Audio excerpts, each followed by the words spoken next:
Okay, good afternoon. Afternoon sessions, they are generally very challenging sessions. Afternoon sessions, there is a name for that. They are called as graveyard sessions.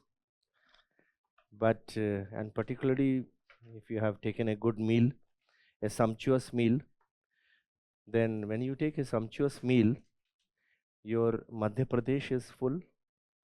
Madhya Pradesh is your stomach. That's your Madhya Pradesh.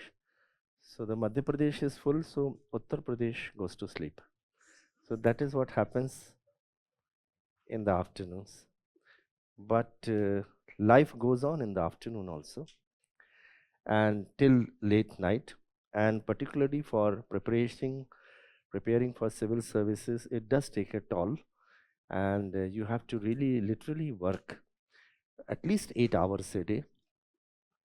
And the thumb rule is that 8 plus 8 plus 8, 8 hours of sleep, 8 hours of gathering material and meeting people, talking to them, playing sports, other activities, and 8 hours of study.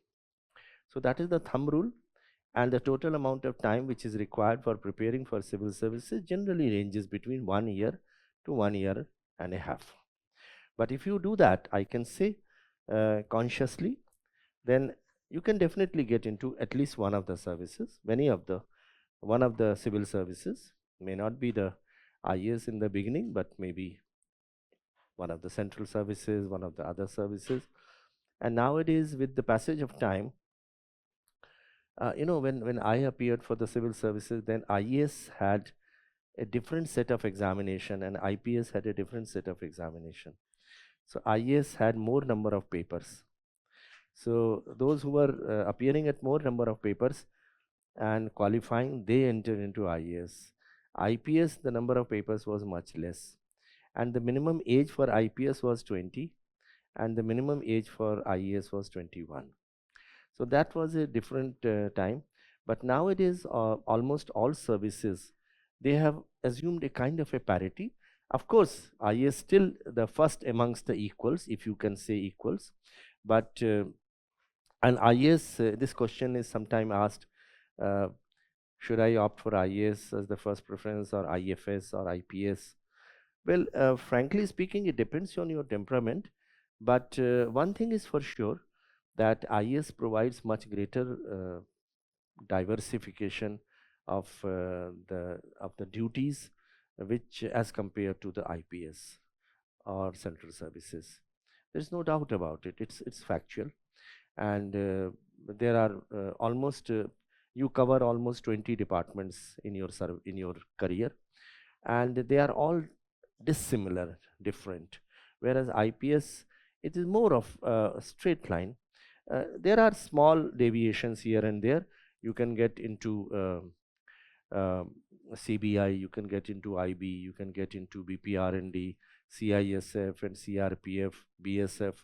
There are different avenues available to the IPS, but IAS is totally, it can be from one end of the spectrum to the other end of the spectrum, from agriculture to atomic energy to forest and environment and transport and social welfare. Um, you name it, everything is there. So every gamut of activity in the administration, in the public governance, is covered under IAS and not under IPS.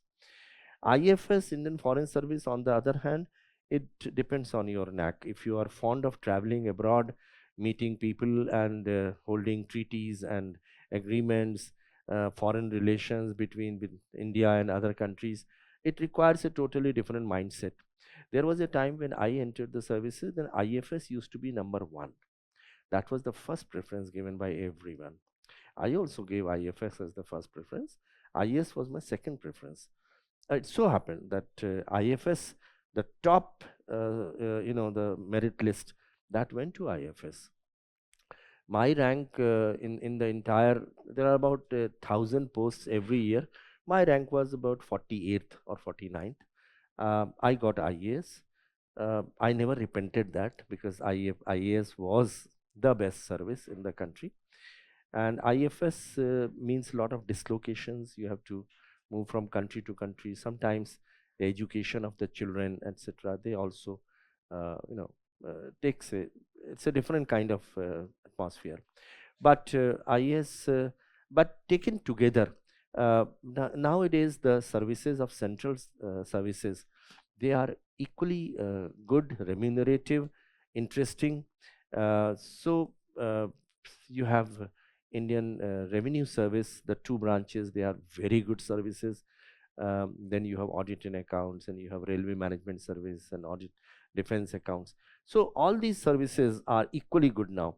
And the interesting part is that the promotion avenues for all the services, you reach the top position, which is the grade, that is the topmost apex scale, it is called.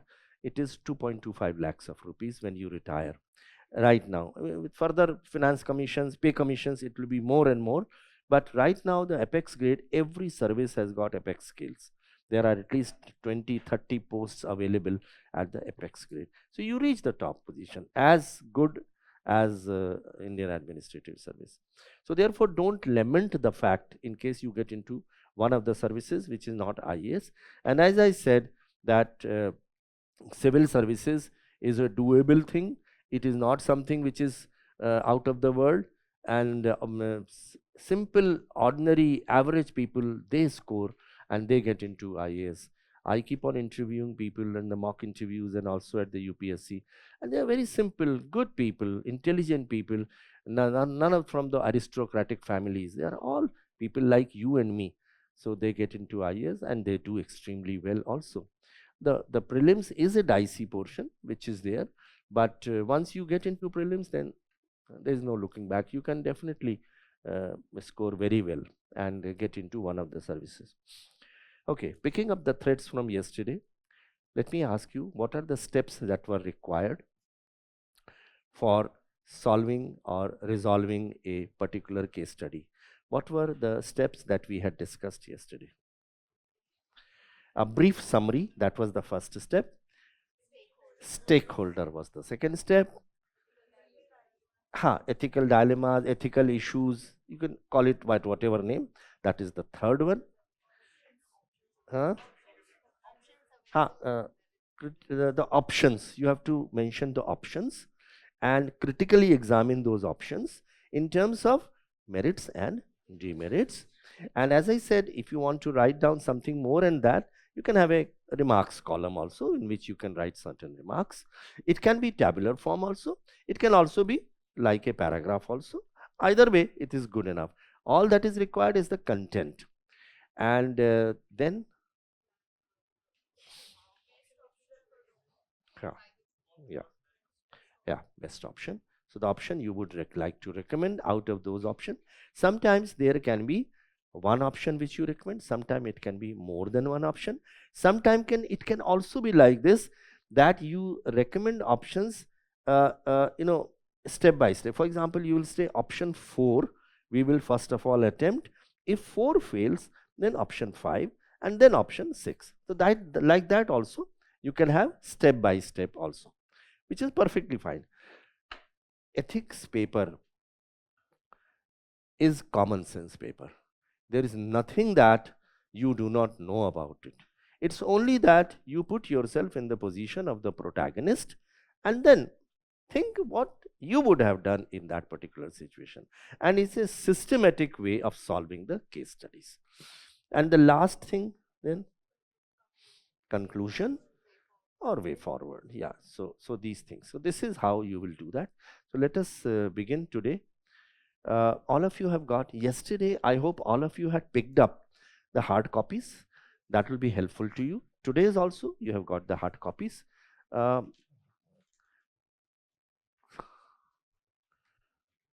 do you make it full page? Because there is a, can it be full screen?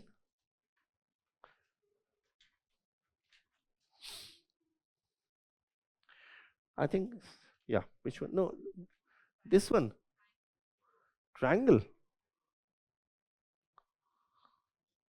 Yeah, okay, thank you. So this was UPSC 2023, Ethics in Public Administration. Just read it. You can read it from the hard copies. It is easier to read from that. And then we will start discussing each case study.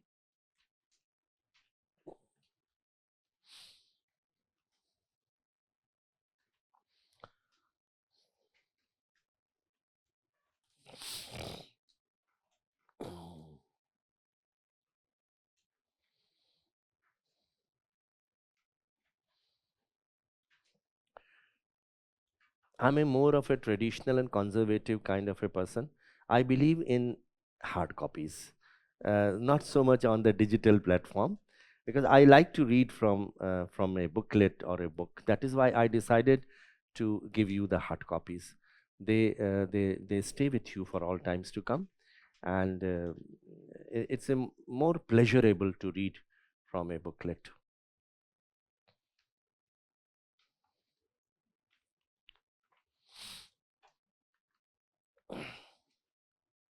Okay, so I will read it aloud also.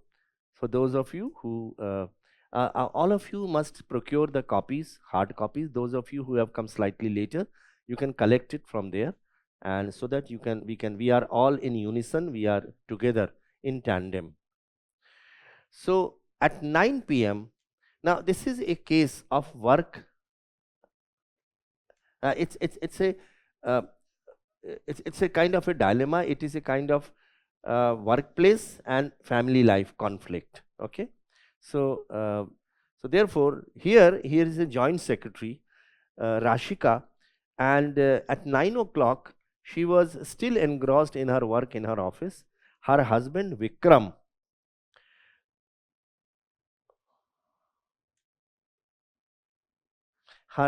husband Vikram is an executive in an MNC and frequently remains out of town in connection with the work, and they have 2 children aged 5 years and 3 years. They are looked after by the Aya, or the domestic help. So at 9:30 p.m., her superior, Mr. Suresh, calls her and asks her to prepare a detailed note on an important matter to be discussed in a meeting in the ministry the next day. And she realizes that she will have to work on Sunday also to finish the additional task given to her by the superior. So she reflects on how she had, this was Saturday evening, Monday was the meeting, so she will have to devote the entire Sunday for that, preparing that note. And work life balance is a challenge which happens in services, both in public service as well as private service. It is a challenge, particularly for women, because somehow we have a patriarchal society, and the expectations from the women is that she will be looking after both the household as well as the workplace. And therefore, it is a kind of a double duty which she has to perform. And there used to be a time when women were discriminated. The best postings were all given to the men folk, and women were given postings like women and child development, social welfare, scheduled caste and scheduled tribes. Those kind of jobs used to be given. And the core ministries, which are finance or industries or commerce or town and country planning or home affairs, they were all reserved for the men folk.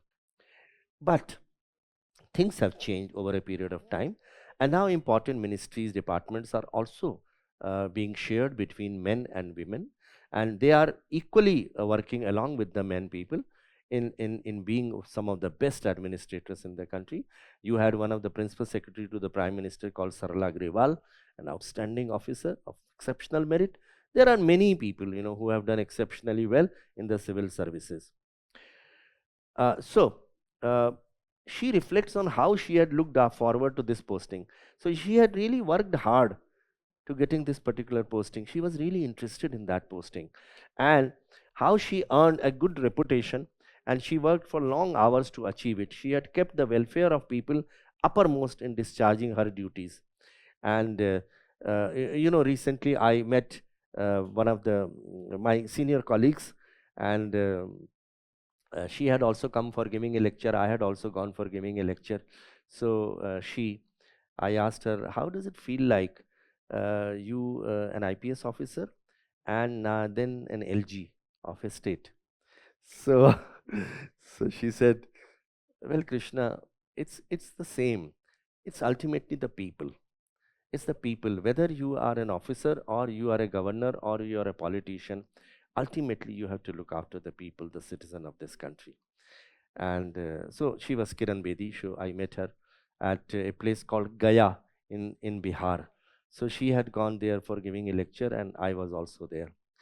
So ultimately, she had worked in discharging the duties for the welfare of the people, which is the uppermost. Okay, she feels that she has not done enough justice to her family, and she has not fulfilled her duties in discharging essential social obligations.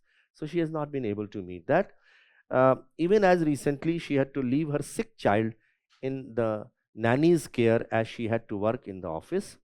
And now she feels that she must draw a line which her personal life, so work-life balance is essentially.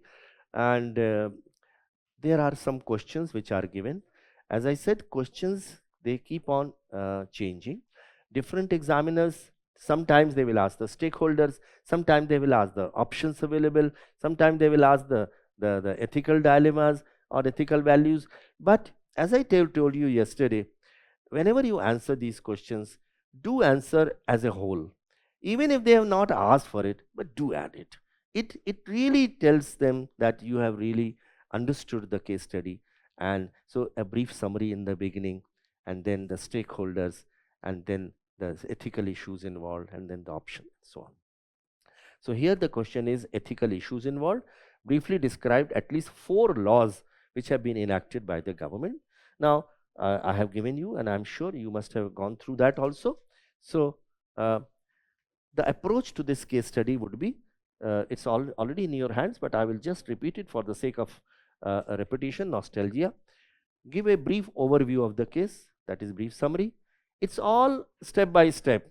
Once you have understood the step, use your mind there by thinking that if you were in that position, how would you have reacted to that situation? So give a brief overview, state the ethical issues, discuss 4 laws, suggest measure to mitigate the working condition of women. This is how you will approach this case study. And then what are the answers? Number 1, A is ethical issues. So ethical issues, dual burden. Dual burden, why? Because mother as well as her professional duties as an officer. So she faces the challenge of managing her responsibility both as a working professional and a mother. Foreign countries, uh, nowadays the trend which has emerged is that Both husband and wife have to work in order to earn a living, and they don't want to have a child because the responsibility of taking of child are immense. They have to really uh, be truthful to that they must pay attention. They don't want to have a child, and this concept which has emerged is called as dinks. So what is dinks? Yeah, correct. So double income, no kids. That is the adage which is nowadays which is being used. So she had a daughter. She had a child. So dual burden, facing the responsibility as a working professional and as a mother. So the first ethical issue is dual burden. Second is parental duties. So one is balancing the dual duties. So that is a dual burden. The lady, it is not a burden on the husband, it is on the wife. As I said, the expectation from the wife are much more, that she will look after, she will prepare food, she will wash the utensils, she will go to the office, work there also, look after the child also. So it's a dual burden. Number two, parental duties. The job is demanding, it compromises her ability to fulfill her role as a mother, especially during her children's formative years. So while the child is developing, in those years, the child requires the mother much more. So she is not able to pay attention to the parental duties. That is also an ethical issue. If you have brought a child on this in this world, it is your duty to look after the child. But you have given it to the domestic help or ayah. Number three is work performance. So Rashika's sense of not meeting her social obligation due to work stress. So the work obligations performance is also important. She has to, otherwise people will blame her. They will say, this you have occupied this important posting, which you were thinking, you were looking forward to, but you are not able to perform. So therefore, work performance is also an ethical issue. Work ethics is one of the very, very important ethics. It's also called as professional ethics. So when you are performing a job, you have to perform it in such a way that it is ethical. What is ethics in the context of a work at the workplace? What is ethics? Can you name some of the things which are important in work ethics? Accountability, professionalism, integrity, correct? What? Huh? Transparency, punctuality, honesty, decision making ability, yes, loyalty, hmm? Hmm? Coordination, okay, team building, leadership qualities, huh? Cooperation, cooperative, corporate ethics, okay, all right, corporate ethics, obligation to the consumer, okay, right, right. That is the stakeholders, whosoever the stakeholders are. It can be the citizen, it can be consumer. There are 2-3 things which are very important in work ethic, which you have still not named. Huh? Try crisis management. Okay, all right. Efficiency. Efficiency. You have to be efficient. Not only efficient, you have to be effective also. So efficiency, effectiveness, performance, delivery. You have to deliver. You may be very honest. You may be having lot of integrity. But being honest does not mean you are efficient. There are many people in this world who are very honest. They will say, "Main to hum to zindagi par bade honest rahe," but they have not done anything. They keep on sitting on the files. They don't perform. They don't take decisions. They are the most unethical people. So honesty, integrity is just a necessary condition, but you require much more than that. So this is why, so work performance, one, she should be able to not only look after the work, but also social obligation. Work ethics, so we have already discussed that work ethics. Child socialization, the potential impact on child's development due to lack of parental time. So the child development does not take place because the parents are not. Husband remains outside. She is busy in work till 9:30 and she comes back. So the child suffers. And the child is in the hands of either granny or nanny or uh, uh, ayah or domestic help. I don't know whether any one of you have seen one of the old films in the Bollywood called Bobby. Any one of you? Have you seen it? If you have not seen it, yeah. So Bobby is the story of Rishi Kapoor, where he was totally neglected by his parents, and they used to be busy in partying and offices and others, and he grew up in the lap of his domestic help ayah, whom he regarded as his mother. So this is what happens is, if the parents are not able to pay attention to the child, they are very, very important. And you're all, of course, young people. When you will have a family, then you will realize what it is like having a family. Okay, coming back to the relevant child socialization.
Government laws, all of you are aware. I don't have to repeat.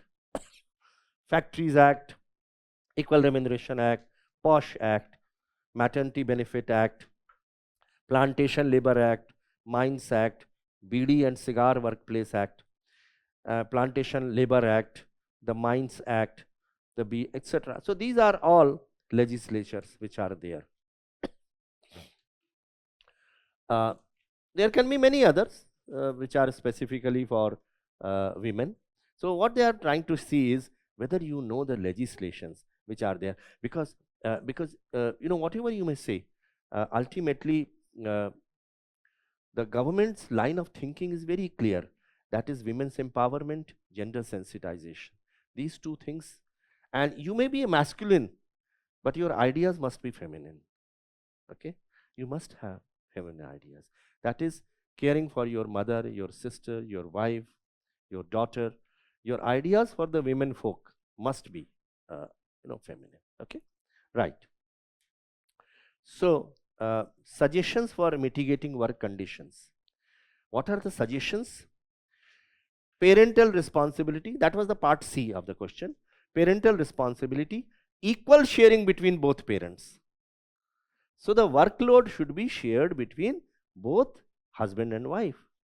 Some work has to be taken over by the husband. Children facilities, strict adherence to laws mandating workplace creches.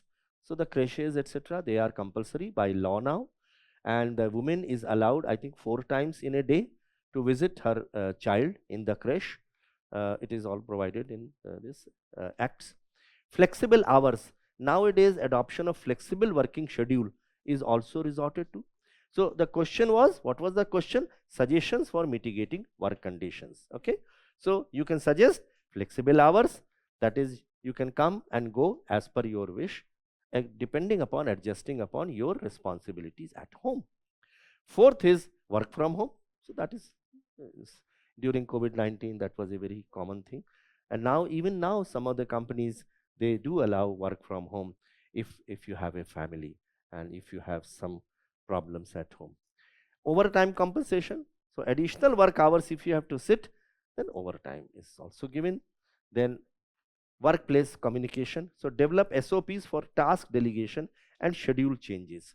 So whenever the task is to be delegated, so some standard operating procedures must be brought about, so that when you leave the charge, the next man takes the person that takes the charge, there must be SOPs for that. Conclusion is lack of balance between one's personal and professional life can lead to emotional exhaustion, depersonalization of relationships, and reduced sense of accomplishment. It can be associated with impaired job performance. So that is the conclusion which we have said. You can also make certain anything else work way forward. If there is a requirement, you can add it here in this conclusion itself. So adequate work-life balance is required. That is the tagline. You can also make a quote also. If someone has said something regarding work-life balance, you can add that this is what Swami Vivekananda said, or this is what Martin Luther King, or this is what Gandhi ji said, and so on. So this is how, in order to make your reply more interesting, introduce some of the good quotes. You can introduce the quote in the introduction also, and you can introduce a quote in the conclusion also. So any question on this case study? Clear? Any doubts, please do ask me. Okay. Sir, Yeah. so this overtime compensation, so जब हम कोई public services में already join हो जाते हैं तो फिर expect किया जाता है। थैंक यू सर, मतलब कोई पब्लिक सर्विस में जब आप आ जाते हैं तो आपसे एक्सपेक्ट किया जाता है कि आप 24 आवर्स जो है आप अवेलेबल रहें, तो उस केस में ओवर टाइम कंपनसेशन को आप मतलब किस तरीके से जस्टिफाई करेंगे कि अवेलेबिलिटी 24/7 जरूर होनी चाहिए. सिविल सर्विस के अंदर there is no concept of overtime as such, but if you want to encourage women to work even beyond office hours, some kind of incentive can be thought of introducing. So you can introduce a suggestion only. It's a suggestion that in order to encourage women to work even after office hours, there must be some proper compensation for that, because they have a dual duty to perform. So that is why it has been made one of the recommendations. It's not that it is always necessary, but if you provide financial incentive, I think they will be looking forward to working even later night. That is what it is. You know? Yes. Sir, so instead of this kind of a compensation for working overtime, is it possible that we can even award incentives for delaying the childbirth when they are working? Because if they are delaying every year, because however in the country we are having a population explosion, so there have been studies saying that by 2050 we'll cross over 160 crores. So that's too much for the country, and the landmass we have, the resources we have is not that sufficient. Instead, every year if we delay the childbirth, why can't we award them with certain incentives so that it can promote reduction of the population explosion? The idea is good. The only thing is whether that idea is relevant to this particular case study or not. The idea per se is very good, that if you delay the childbirth, then some kind of incentive, and if you go on having more and more children, some kind of disincentives. That is what generally the government policy is thinking on those lines. But where would you like to include it in suggestions? Yes, Because sir, here the stress is on work-life balance, that the child is there, so you have to look after the child also. But what you are saying is that let them not have a child so that they can devote wholeheartedly to the work, isn't it? This is what. Yes, sir. And some That kind of is, incentive can be given. Can be given. You can include it, but this particular case study, if it comes, then here the child is already there. You have a family consisting of husband, wife, and a child, and then how to balance these things, that is the issue. But as a general case, that in order to encourage women to sit late in the office hours and do perform extra duties, yes, it can be done, that you delay the child's birth. Can be done, no doubt about it. That's a good idea. Okay. The second one, Prabhat.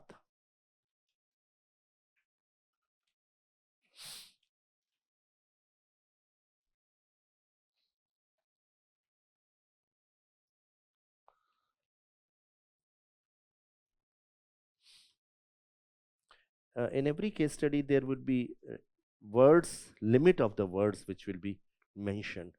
And that is why I said that whenever you write answers in the answer sheet, the last 2-3 pages you should keep for rough. Prepare the answer, write the answer. You may have to make some corrections in that. Priority may be required to be changed. And therefore, before writing the answer, you must do some rough work and then write down the fair. I know it will take a longer time, but it will ensure that what you are writing is not full of mistakes. You don't have to cross out certain things. So that is a kind of a thing which I would recommend in civil services. The last 2-3 pages always, even for essay also, when you write, you have to prepare an outline of the essay, the important points. They have, so somewhere you have to write it. So write it in the end. Okay, this is the case study, and it's a very interesting case study. Prabhat was working as vice president at Sterling Electric Company, which was a reputed multinational company. But the company was passing through a bad patch, and the sales were plummeting, showing a downward trend. And Prabhat was heading a division. The most of the revenue was coming from that division. So it so happened that the revenue from his division was coming down, and the headquarter people were sitting in London. So they started telling him that you make up for that thing, the revenue should start flowing in, otherwise we may have to wind up that particular department. Obviously, winding up means he would lose the job. He had a family to support, and the family was his parents and children. So therefore, now he was in a dilemma.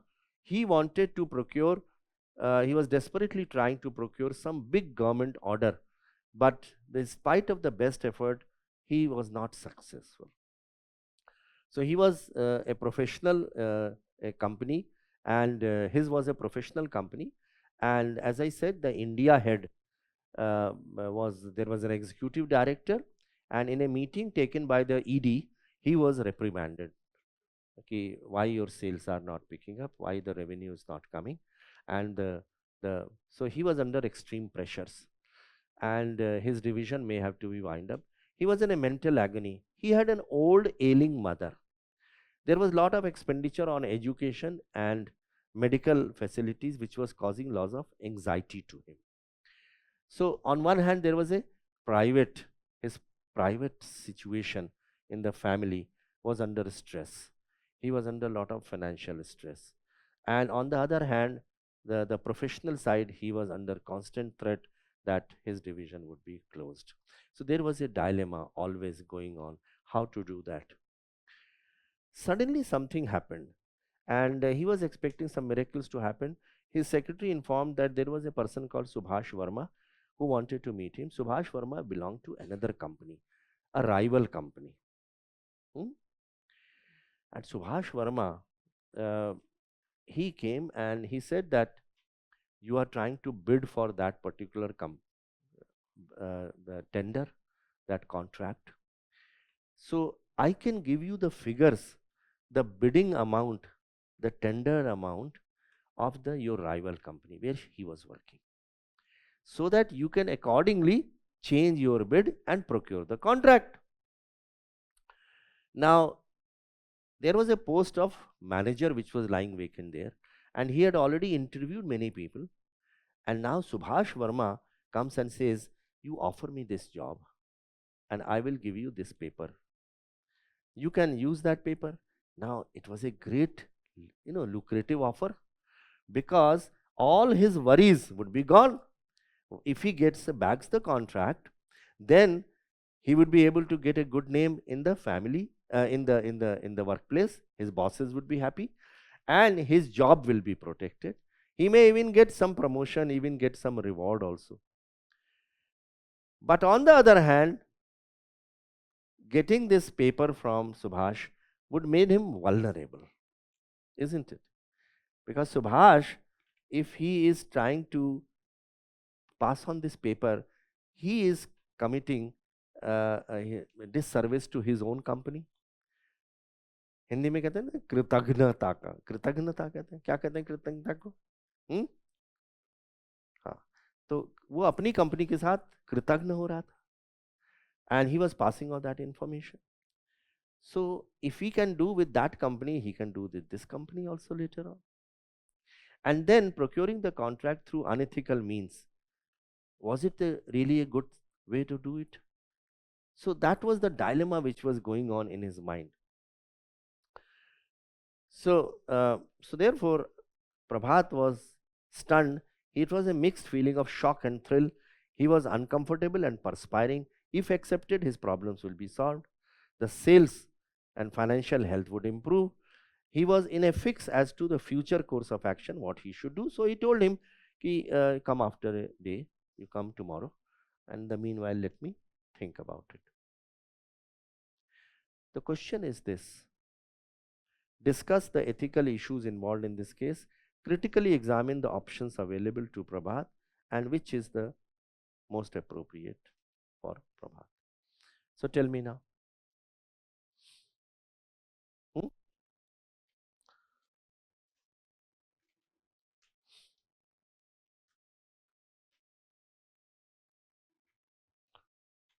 Which is the best option?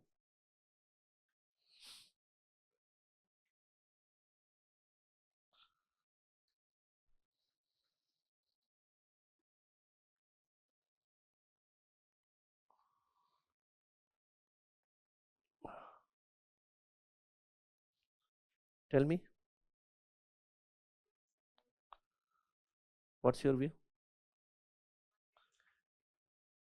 One option is that he accepts the papers from Subhash Verma, and it's a kind of a win-win situation. He backs the contract, his position in the company improves, his reputation improves, his job secured, his family is being looked after because he has a parents, everything is hunky-dory, everything is fine.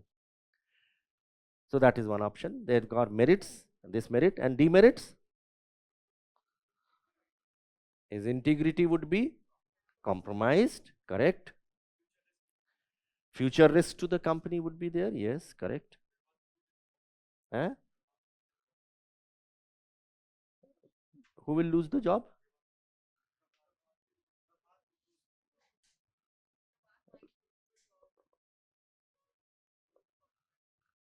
And that, no, you mean to say the second option? No, the first option you have said is you accept. In that case, what is the demerit? Compromise on integrity, all those things. Second option is that he refuses and he will lose his job, most likely. And the merit is that he will stand by his principles of integrity, ethics. Basically, the ethics paper is utopian situation. You have to talk things which are totally ethical. You cannot give an option which is unethical. So therefore you have to, but you have to list out all options, even those which are totally unethical, you have to list them out. Okay. So give a brief introduction, discuss the ethical issues involved, enlist the options, most appropriation option, and conclude. Okay. So answer is, you have already got a copy, but still I will just, Prabhat, this is the introduction, short summary of the case, which you will write here. He faces ethical dilemma as the deals with potential financial ruin and pressure to secure a crucial government contract using unethical means. These are the ethical issues, but who will be the stakeholder here? We have not written stakeholder here, but you should write. Yeah. Prabhat, Subhash Verma, his immediate superior, the company's headquarters, and who else? The government. Yeah, okay. Yeah, the Ministry of Defense. So the rival company, they are also the stakeholder. So these are the stakeholders. Okay. So ethical issues is public trust Principle of fairness. That is one. Why public trust? Yes. Yes. So when people will come to know if that they have compromised this particular thing by getting the papers, so the company's trust in the minds of the public will go down. Principle of fairness, that is again an issue. A violation of deontological ethics. Why? Means. Ends means. Is it clear? Ends means. Here, his ends are good, but the means are bad. So it's a violation of deontological. What is the other way? The opposite? Yeah. So utilitarian or teleological, where means are not so important, ends are important. So here it is a violation of deontological ethics. Ethical business culture. So business must be run on ethical lines. Business ethics and corporate governance is a very essential thing.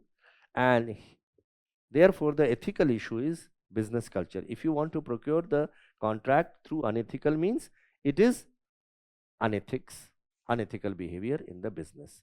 It is called as unethical activity. Power dynamics, what is this? Why that is an ethical issue? What is power dynamics?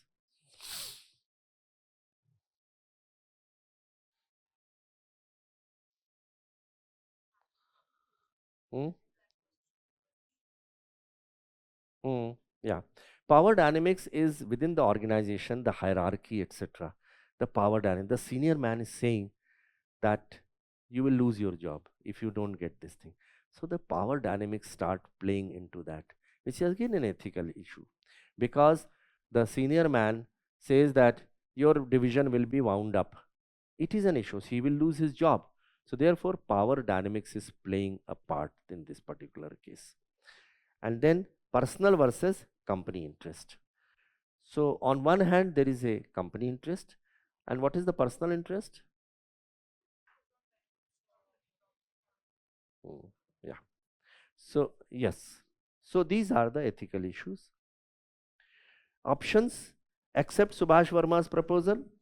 There are pros and there are cons, which you are aware. He secures bid, boosts sales, job security, potential rewards. Con is unfair means future risk from Verma. This is important.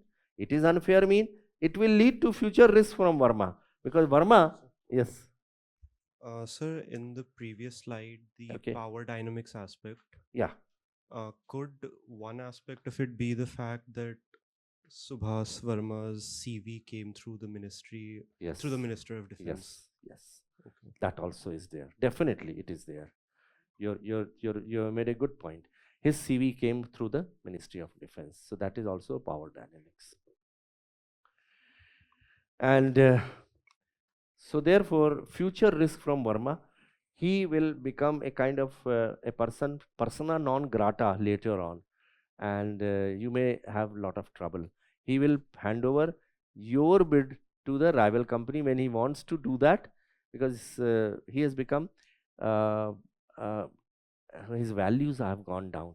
You see, there are four types of people in this world. Uh, what are those four types of people? Let me just tell you. It is uh, it is a very interesting concept. Uh, where do you have pen? Yeah. Okay. Let me. Subhash Verma is a man who falls in one of the categories. So the world is divided. The organizations are divided with four types of people. In every organization, there are four types of people. So which are these four types of people? Let me see.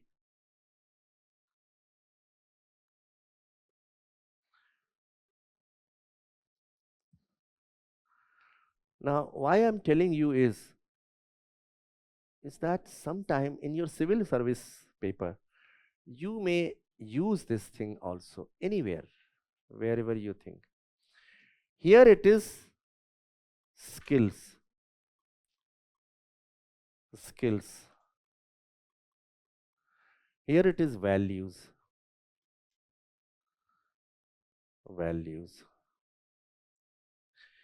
Here it is minus s, here it is plus s, here it is plus v, here it is minus v. Okay, and this is called as power is equal to skills plus values. Now just have a look at it. Beautiful pictorial presentation. Which are the best people? They are the heroes, they are the stars. They carry the load of the organization on their heads. Which quadrant is it? Top right quadrant. Yeah. So this quadrant, it is high values and high skills. Okay. So high values, high skills. They are the stars, heroes. People like APJ Abdul Kalam, Vikram Sarabhai, Homi Jahangir Bhabha, C.V. Raman, people like Sridharan. They are all people who have high skills and very high values. Okay, so they are the best people in an organization. They are the heroes. And then there are a group of people who are the worst people in an organization.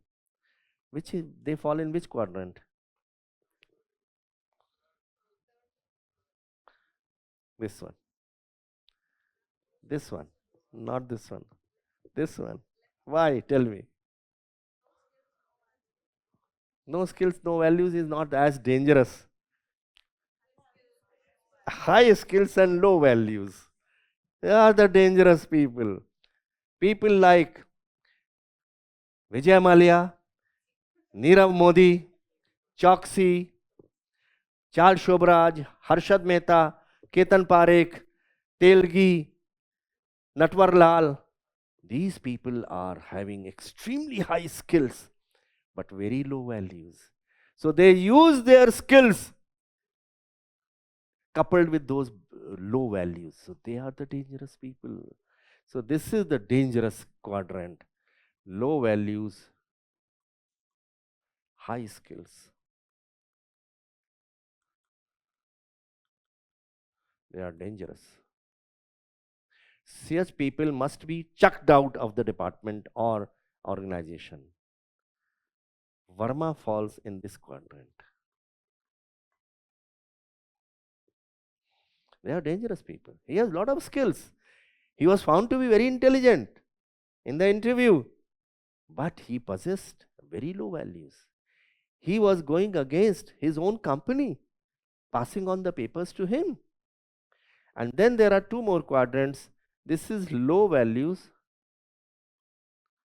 low skills. They are not so dangerous. Why? They don't possess those skills. So therefore, they are not as dangerous. They can be improved. They can be improved. Similarly, here it is low skills, high values. There are some people who have very high values, but they don't possess skills. They can also be improved. Huh? Okay. Yeah, politics. So the attempt of every one of you, when you will become a civil servant, I'm telling you with a lot of sincerity and seriousness on my part, when you become the civil servant, try to achieve this quadrant. High values, high skills.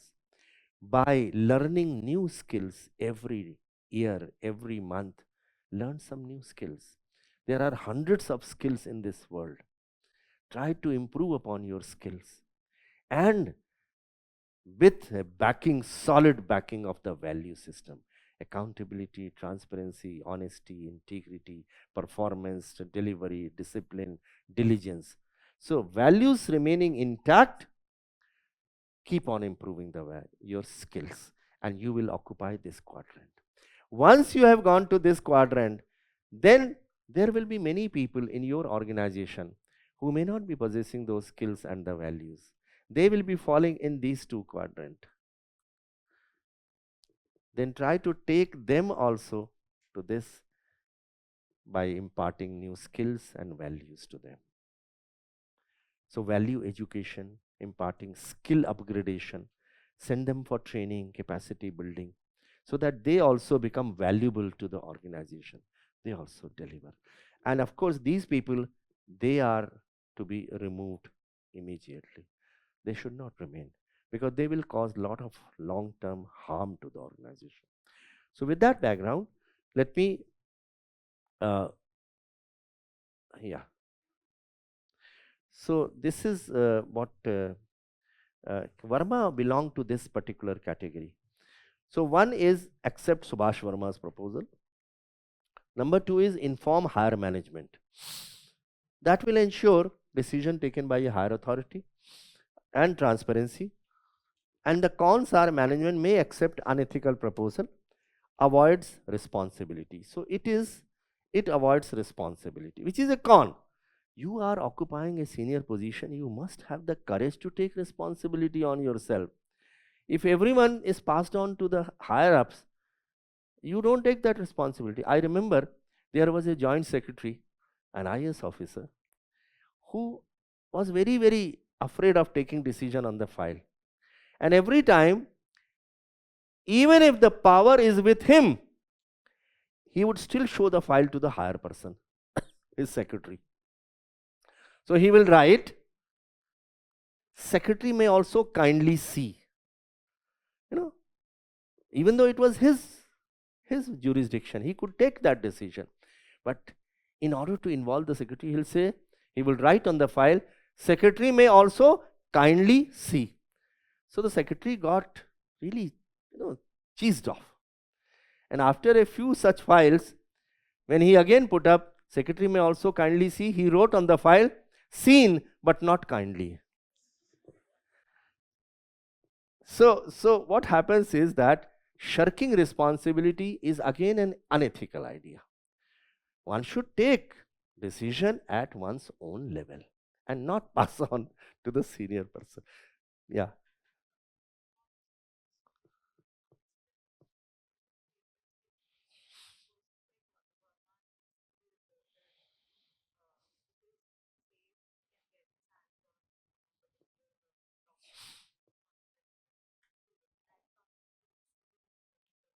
It can be done. You can also take in one of the conclusions that you should inform the company to which he belonged that he is indulging in these unethical activities. Okay, right. Second is this. Third is reject Verma's proposal. That is the best. Uphold ethics. Fourth is hire Verma but reject proposal. So utilize Verma's skills ethically, but since values are low, therefore it will not be the best idea. So risk of future unethical behavior from Verma would always be there. He will always be looked upon as suspect. So the preferred option is reject Verma's unethical proposal, focus on fair competition. Try to make the best attractive bid and then leave everything to the decision of the ministry, because it upholds ethical standards, leverages team skills, ensure long-term credibility of the company. Conclusion is Prabhat should prioritize ethical integrity and fair competition to secure the bid, fostering a culture of compliance and trust within the company. Any difference of opinion? You would agree? Right. Looking for an effective plan to begin your essay mains preparation? Adopt the structured approach of pre-decided themes and develop sharp essay writing skills. Break down complex topics to articulate your thoughts with logic and clarity. Enroll in the Vision IS Essay Enrichment Program starting from 27th June, 1 p.m. Build your essay writing skills into your biggest strength. Sunil. Read. Yeah, sure. Huh? Okay, so that is high skills but very low values, very low values. That is why they should be, they never can be useful. They actually are enemies of your organization. Such people should not be kept. Negative manner, negative manner. And power was you remember I showed you that in that power is equal to values plus skill. The more values you possess, the more powerful you are. The more skills you possess, the more powerful you are. When you will become a civil servant, remember you will earn two things in your career. One is called authority and the other is called power. Authority will come from the chair on which you will sit. The moment the chair is pulled from underneath, the authority goes. It is temporary. Aati jati rehti hai. But the more permanent thing is the power. Even in your second innings, when you retire, the power is going to remain with you because you have possessed the skills, you possess the values. People will respect you not because of authority so much as because of the power. So therefore, try to hanker after power rather than after authority. So Sunil is a young civil servant, reputation, competence, integrity, dedication, pursuit of difficult tasks. His profile, he was picked up by his bosses to handle a very challenging, sensitive assignment. He was posted in a tribal dominated district which was notorious for illegal sand mining. So it was this illegal sand mining, okay? And excavating sand from the river belt and transporting through trucks. Even now it happens. Some of the civil servants have worked for that also. And one of the example was UP incident, yes. Yeah. Sorry about that. Yeah, Sir, correct. so the preferred option says that we should reject his unethical proposal and all. But the second part about whether or not he should be hired, you said people who fall in the fourth category should never be hired into any institute. Yes. But at the same time, it also says that he was very competent. Correct. So how should we address that part of the case study? Okay. So as I said, skill is one component, the other component is the values. Since he may be possessing a lot of skills, but so did Vijay Mallya and Nirav Modi and other people. Skill alone is not a necessary condition. You have to have values also. Both the things must go together. Okay. And values is more important because skill, if you are not having skill, you can get skills over a period of time. But if you have fallen in terms of values, it is generally very difficult. But Verma was a man who had huge skill and therefore he was more dangerous as compared to low skill and low values. Because low skill, low values, they are kind of they don't serve any purpose and they are not very dangerous also. If you hire Verma, the fourth option was, but don't take his papers. What is the guarantee that tomorrow Subhash Verma, when he will become privy to your organization, he will show your papers to another company, seek the job there and violate your privacy and other things. So therefore, it would not be correct to base one's decision solely on the basis of skills. The values must go together along. And that is why the ethics paper, the civil servant may be very skillful, but if you don't possess the value, they cause huge damage to the system. You would not agree? No, I do. You agree, na? Okay. Right. So Sunil, being a sharp and energetic officer, grasped the ground realities. And there were, of course, muscle men and politicians, as it normally happened, intimidation and all those. So there was a nexus between them and the mafia. So he started taking action. Mafia got rattled. They were very angry. And so what happened was that they turned hostile and became counter-offensive. The muscle men had started threatening him. His family, wife and mother, they were stalked. They were under So they were under virtual surveillance and thus causing mental torture, agony, stress to all of them. So the matter assumed serious proportion when a Muslim came to his office and openly threatened him that you will meet the same fate which was there in the case of one of your earlier predecessors 10 years back. You will also be get killed. So he became, even it was more traumatic for him. Okay. So the questions are: identify the different options available, critically evaluate each of the options, and which of the above do you think would be the most appropriate. So here all the three things, in fact normally we deal with them in one of the options itself, isn't it? So you can write A, B and C together. You can give answer A, B and C together. Which are the options? Critically examine them, and which option would you recommend? So normally A and B would be together. The option you recommend, that is generally given as the last. So here you can write A and B together, and third next will be the option which you recommend and why. Is it clear? You don't have to answer A and B separately, because it will be duplication of effort. Here you could easily answer by making a table. Option 1, 2, 3, merits, demerits. So merits, demerits is the evaluation, critically evaluation of each and every option. You can write comments also, and then the next step would be, which of the option do you think would be the most appropriate and why? Answer in 250 words. So which are the, tell me which are the options available. I will not deal with the other thing which are you will be able to easily get, that is a short summary and then stakeholders. It will not be difficult, I'm sure. Here the stakeholders, who will be the stakeholder? So Sunil would be there, mafia would be there, politician would be there, tribals would be there, office staff would be there, the government would be there. So they are all stakeholders, isn't it? Because why government is also a stakeholder? Revenue? Yes, revenue lost to the government.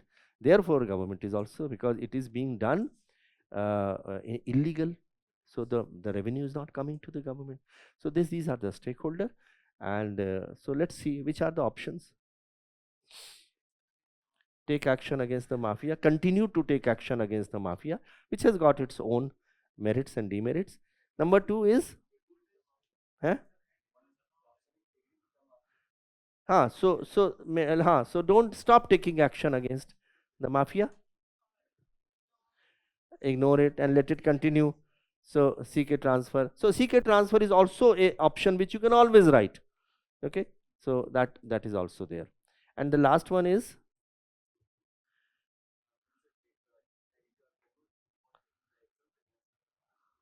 employ and even the mafia so that it will ensure professionalism. But yes, consequence in mental torture, threat to life, it will be there. So briefly explain the case study, that is the summary. Highlight facts of the case so that choosing option becomes easier. Identify various options, merits, demerits, option, conclusion. In the between you can write the stakeholders also and the ethical issues also. You can write it down. Supposing you don't want to write a separate heading for ethical issues, you can also include ethical issues in the short summary of the case also. You can include that.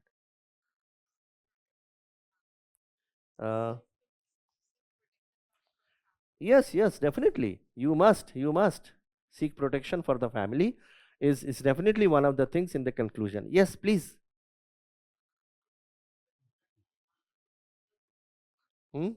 Pardon? So after that incident, they have bought new regulations in Karnataka.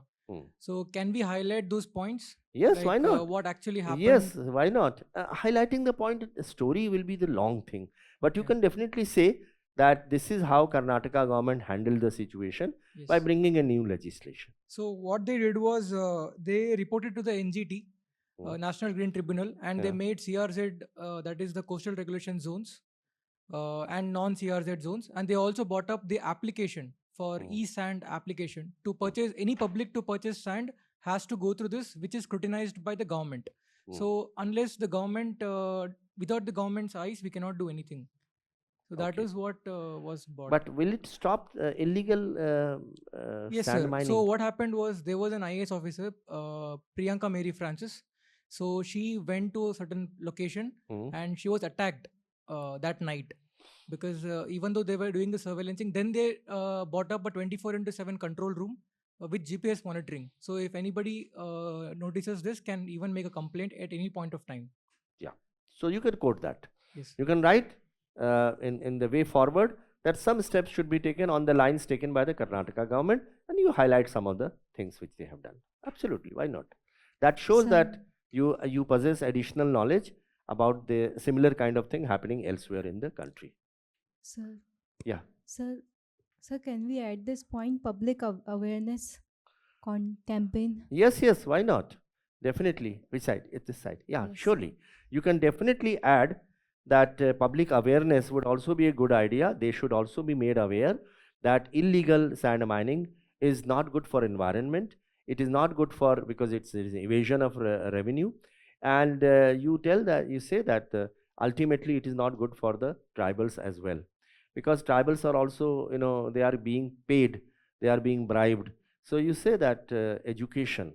In fact, this is called as IEC campaign. Education campaign, IEC, that public needs to be sensitized about it. Yes, that's a good idea. You should write that. And the public must be made aware about the environment, the damage which this is creating to the environment. Hello, sir.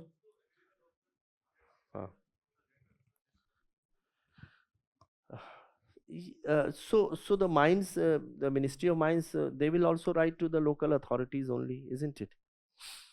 So what? How do you think that Ministry of Mines will come into the action? You mean to say that the Ministry of Mines will take action?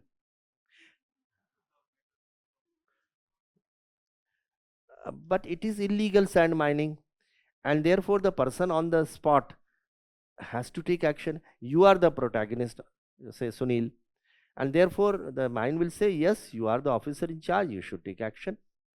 You can bring it to the knowledge, but ultimately the action has to be taken by the people at the spot. So you can say that IEC campaign, the thing which he was mentioning, education.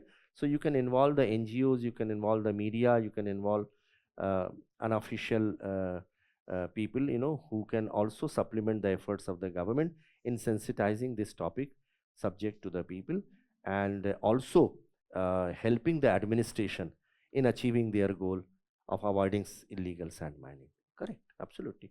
In fact, government always, those of you who are interested, you must read at least a small bit of public policy, how public policies are made, and you will feel it's a fantastic idea how public policies like Swachh Bharat or Ujjwala Yojana or Beti Bachao Beti Padhao, these are all public policies, and they are made by the official actors. Official actors are whom? They are the political executive, they are the permanent executive, the legislature, the judiciary. So they form the official actors. And then there are unofficial actors like interest groups, pressure groups, NGOs, advocacy coalition, media. So they play a very useful part in making up the policy. So therefore, as he says that the unofficial actors also play a part. She had said that the people need to be sensitized. So it's a good idea, because if people are sensitized, they themselves become a very, very important force to oppose such kind of moves which are taking place. Yes, you wanted to ask. Hello, sir. Sir, in these type of case study, in general perspective, loss of value होता है. जैसे अगर हम transfer सीख कर रहे हैं, लिख कर, तो सर इस तरह के वैल्यू लॉस को हम किस तरीके से एथिकल कॉन्फ्लिक्ट में देखेंगे? क्योंकि कई सारे यूजुअली जनरली होता भी ऐसे ट्रांसफर्स भी होते हैं, तो क्या हम उन्हें वैल्यूलेस बोल देंगे, या फिर एज एन एडमिनिस्ट्रेटर वो क्या कॉम्पिटेंट नहीं है एक्शन लेने में? तो क्रिटिकली कैसे एनालाइज कर पाएंगे ऐसे case studies? What you mean to say is that one of the options which we are saying is that you seek a transfer, Yes, isn't it? So that is an option available if you want to move away from the conflict. But is it the right option? That is the issue. It is an escapist tendency, because ultimately you will go to another place, again you may face a similar situation. So you have to stand firm on the ground, because the kind of protection that a civil servant gets is not available to anyone else. So if you are given a responsibility, be it facing the land mafia or sand mafia or anyone, uh, getting transfer is not the best solution. It is one of the options, but not the option you should recommend. That's it. Okay. Yeah. Yeah.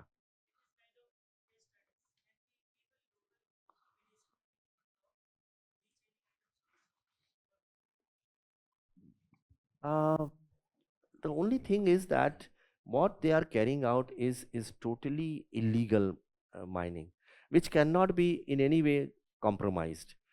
Even if you hold a mediation talk, what will happen? The illegal act which they are carrying out, it has to be stopped. You can definitely bring to the notice of those people by calling them that what you are doing is totally illegal, and if you don't do that, stop it, then we will be compelled to take strong action. So it's a kind of a giving them a warning before taking action.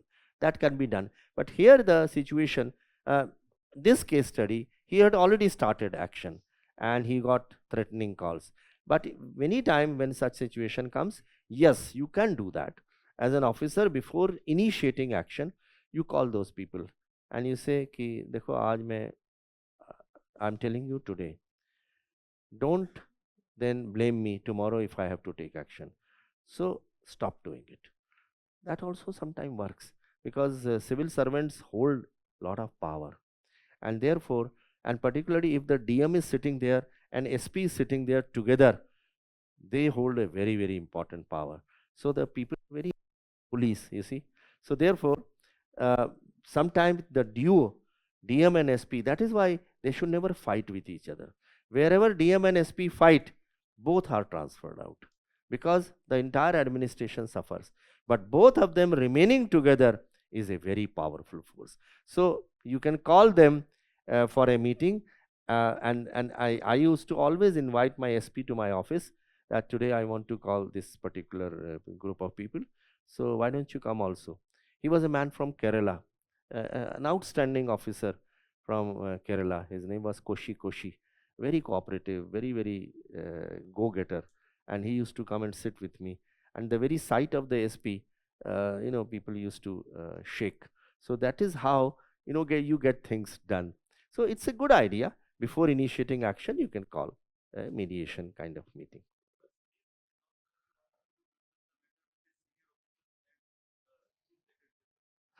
Yes.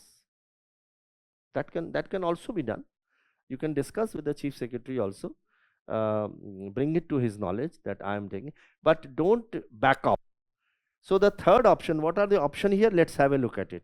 Option 1 is ignore threats and continue action, shows confidence, pause action, secure family. That is the second one.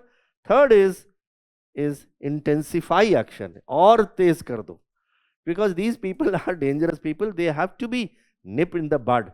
You have to use a very, very strong forces. So therefore, the third is intensify action and arrest and threats. So therefore, resolve immediately threats and uphold rule of law, set strong precedent.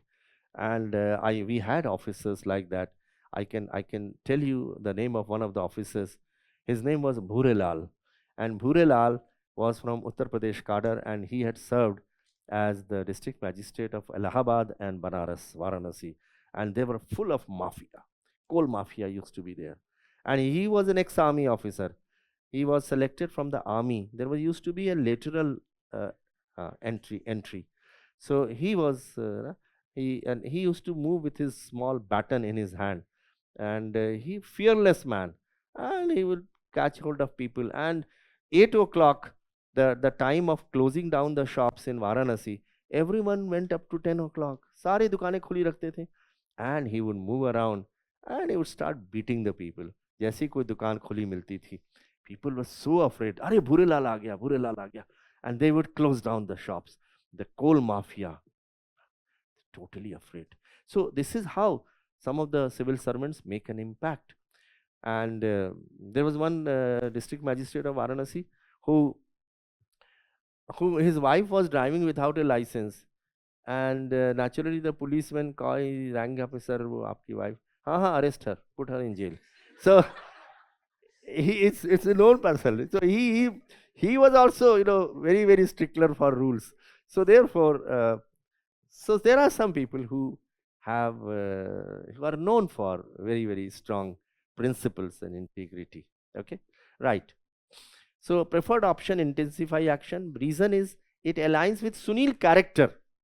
So Sunil is a go-getter, and it aligns with the character. So he must intensify. He should not back off. And ensure family safety, breaks mafia power, and sets a positive example. So conclusion, civil servants must prioritize public interest and rule of law, even under personal threats, demonstrating leadership and integrity in challenging situations. So this is how a civil servant must behave, not buckle down under pressures. Okay, so Ramesh, just read this.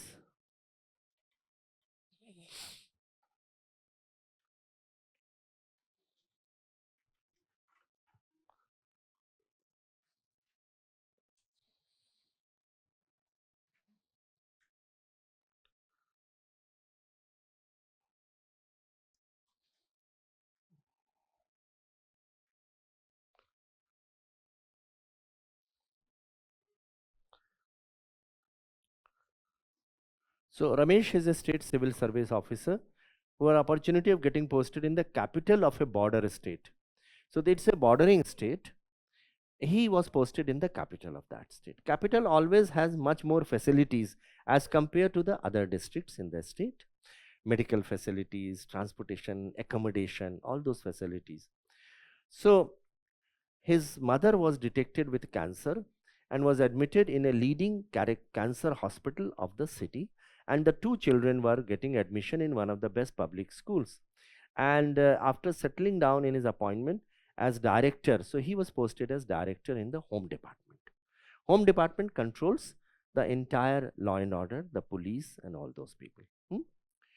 And he got a confidential report, a tip off from some people that since it was a bordering state, so the country which is on the other side, people are infiltrating into this country as illegal migrants. Okay, so he went for a surprise inspection, and he found that the people who were the policemen, who were the people who were posted on the border, they were in cahoots, and they were taking money and allowing people to come from the other states.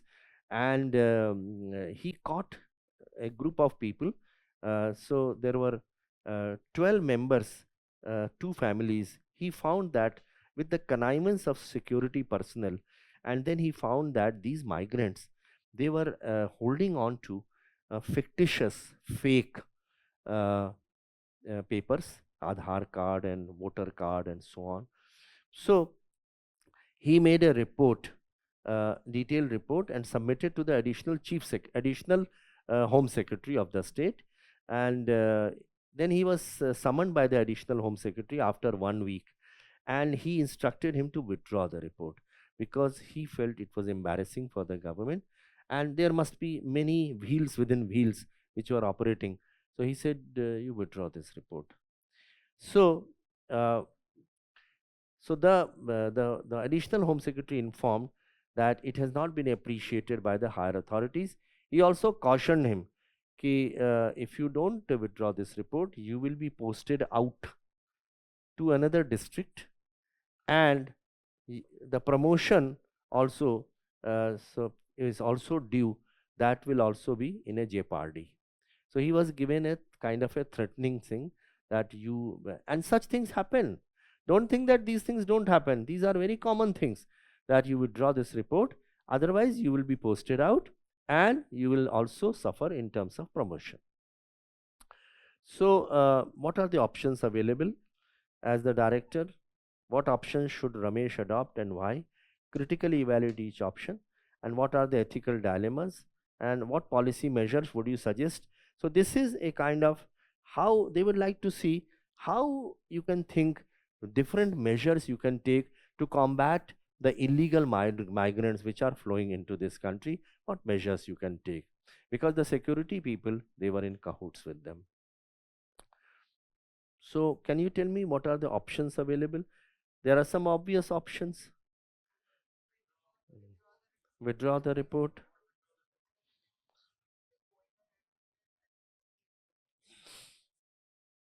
So the second would be to go to a still more senior officer, the Home Secretary, and involve him. And what else? You can forward the report to the Union Minister also. Yes, why not? That of course will be bypassing the thing, but and for which he may have to suffer also. But yes, that is an option which is available. So let's have a look at the options. First of all, the approach to solve this case study, it's already there in your front. You can see that. Start by providing a brief description of the case at hand and list the major stakeholders. So the stakeholder would be additional Home Secretary, the director himself, protagonist. Who else? The migrants who are flowing in, the security personnel, the government, okay, the ministry, people of the state also. So these are all stakeholders. You must include all the stakeholders.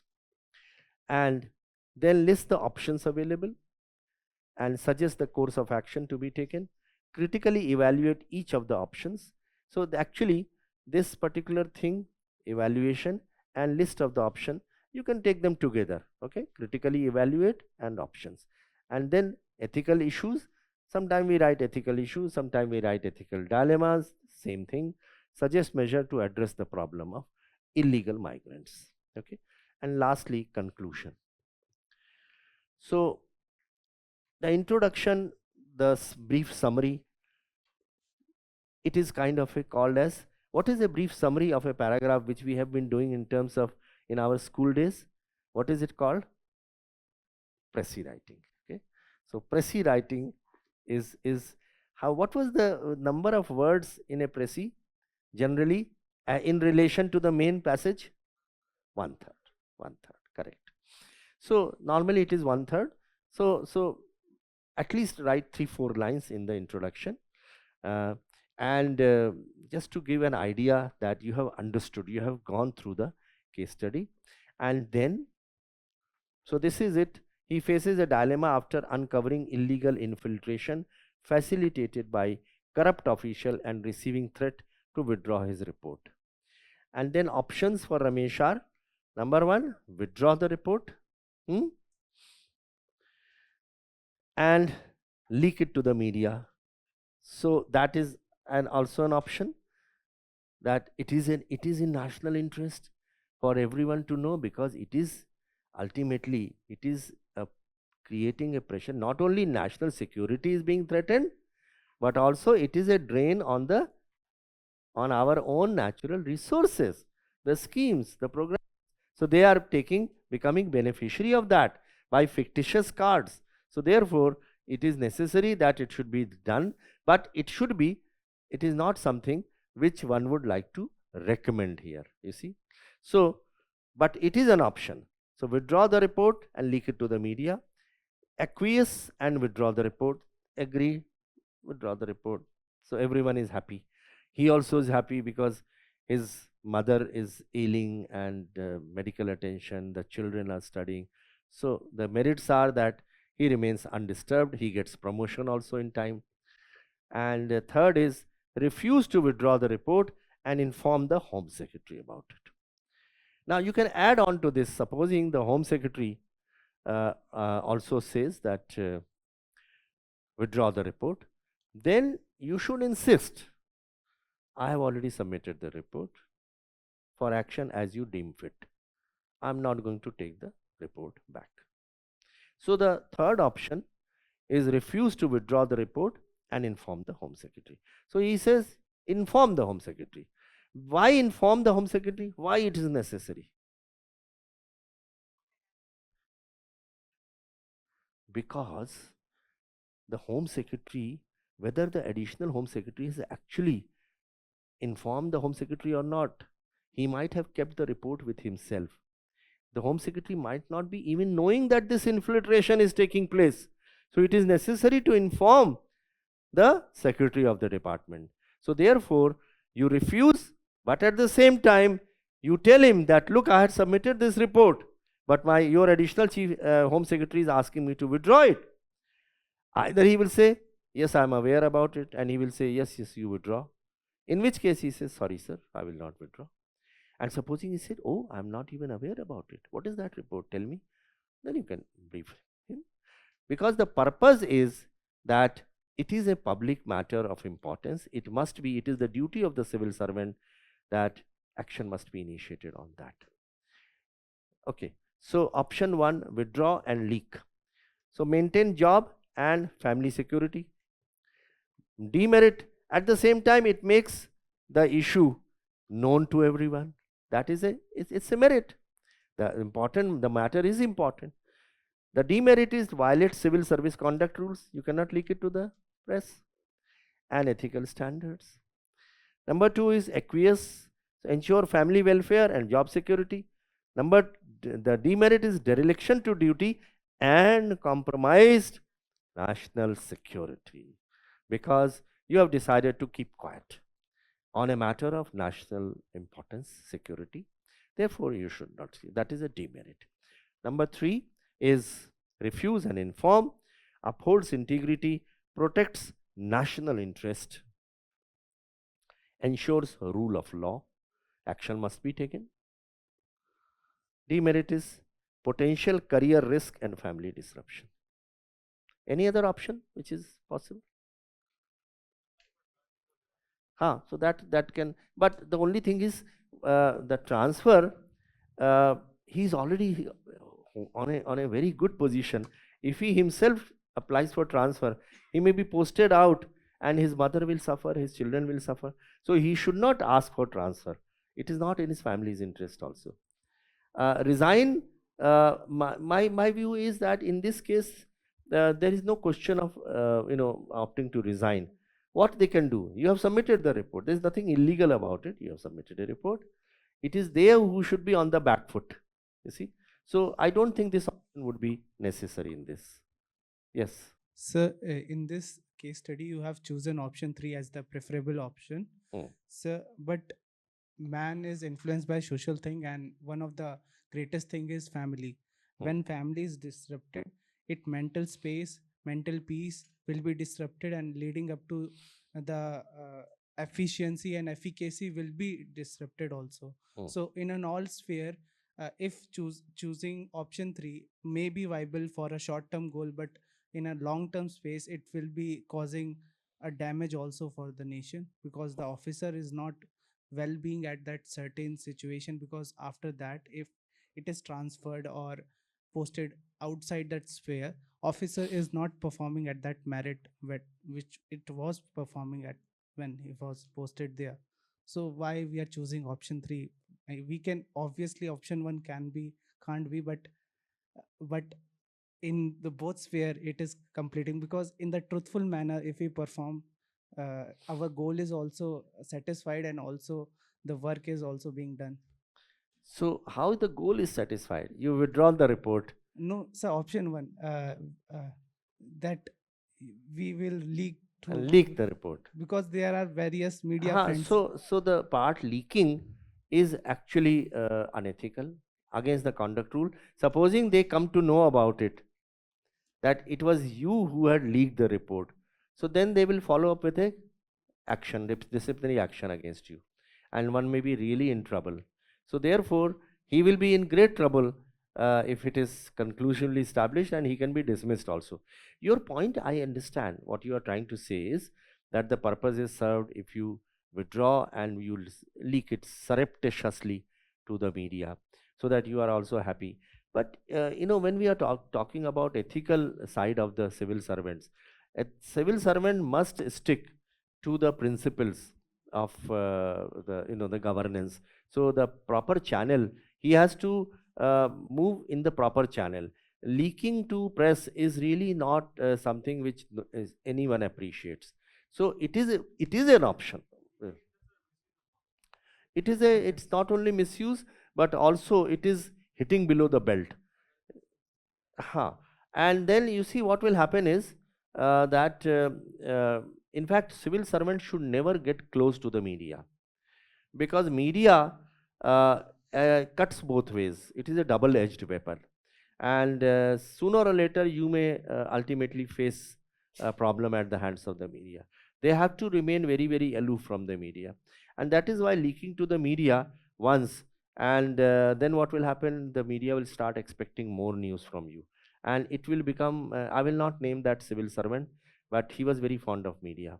And what happens was that every time then the media people will sit in his room and they will start asking for all kinds of information sometimes, and when you don't give it to the media, then they will start writing against you.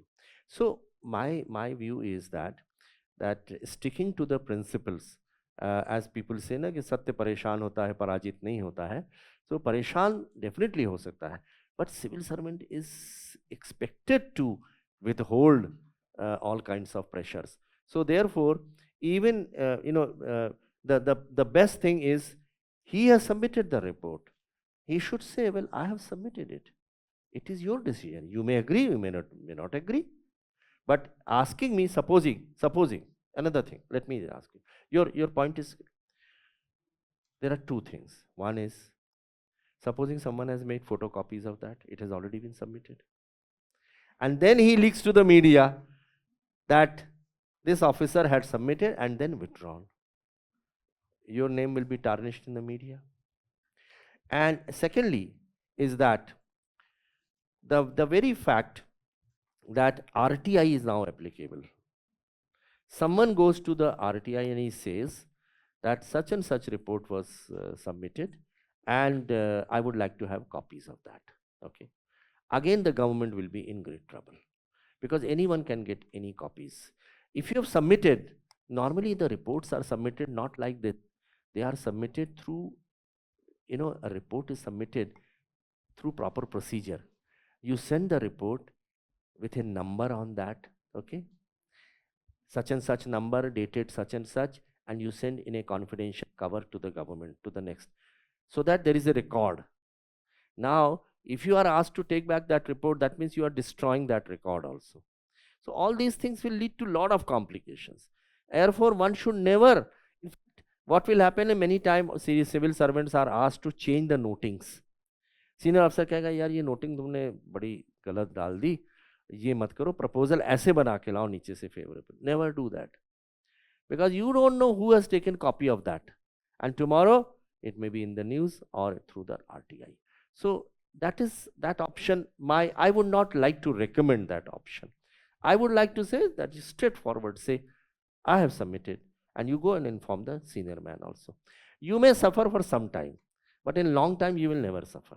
I can assure you. These people who have done such kind of brave acts, in the long run, they 35 साल की service होती है, हमेशा against नहीं हो सकता कोई, एक दो बार प्रॉब्लम हो सकती है, but later on you will be victorious. Okay? Yeah. Sir, one doubt I had regarding this. Here, sir. Yeah, You. sure. So, I'm not sure about the jurisdiction and the powers of the Home Ministry of the state. But as this is an international issue, not only the national issue, can we involve the Border Security Force, the Ministry of Defense, and also the Central Home Ministry in this aspect? It can be done, no doubt about it. But the only thing is that you have to move through the proper channel. The administrative propriety is that you move through your additional Home Secretary. You report to the additional Home Secretary. The additional Home Secretary report to the Home Secretary, then to the Home Minister, then to the Chief Minister, then it goes to the center. You cannot correspond directly with the Border Security Force or for any other central forces. It is a matter which relates to them. But that is why he had submitted the report to the additional Home Secretary, because that is the normal channel. You have to go through the proper channel. If you send the report directly to the border security force or to the center, what will happen? Tomorrow action can be initiated against that officer. That's the only thing. But going to the home secretary and telling him that this is what is happening, is that is allowed, because it is again in the channel. It is maybe one step removed from you. Between you and home secretary, there is an additional home secretary. Additional home secretary is asking you to do an illegal thing. You can go to the next authority and tell him. You don't agree? No, I agree with you. But what if even the home secretary does the same thing? He asked me to withdraw it. Okay, so I would have done it if I was in that position. I would go to the chief minister. I will go to the chief minister saying that this is happening, and I'm bringing it to your knowledge for any action that you deem fit. Okay, so there are always checks and balances in the government, but don't go outside the state government. If you are working with the affairs of the state, you cannot directly go to the center. So it is long, but sometimes it is not long. For example, if home secretary says also agrees with them, so you say, all right, sir, I have submitted it. I'm going to meet the chief minister. You go to meet the chief minister. Nothing will happen in to case, sir, unfortunate situation that even the chief minister doesn't agree with you, and he supports what has happened. Probably it has happened in the past. I don't want to point out any state as such, but if even the chief minister is involved in this, well, then what happens is that supposing they decide to initiate action against you, they will, at the most, what they can do, they can start initiating action. They can't force you to take your report back, isn't it? How can they force you? They can say, return the report back to you, in which you say, that's, I had submitted, they have returned back. Or they will initiate some action on some flimsy ground, in which the courts, you have to go to the courts. That's the only option. as in, is it for my personal thing, or is it regarding the confidential report, sir? No, it is regarding your personal thing. You have already submitted your report. Okay. You have already submitted that. They can't take action. You have submitted a report. They can definitely ask you some questions that, look, you have given this report, kindly explain this thing, clarify. But in that case, they have, that means, accepted the report. They are only asking for some clarification on that. So you can give clarification on that. Sir. So central is never involved in this? No, not directly. Even if it's infiltration, not directly. is not directly. Not directly. Thank you, sir.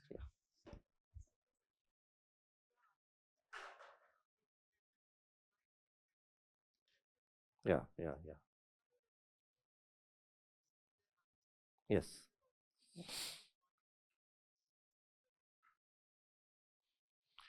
I'm not saying that. Why did you can add all innovative ideas here. Write down as many options as possible, but the recommended option would be one which is most ethical. Yeah. I would encourage you to write as many options as possible. Think outside the box. Write down.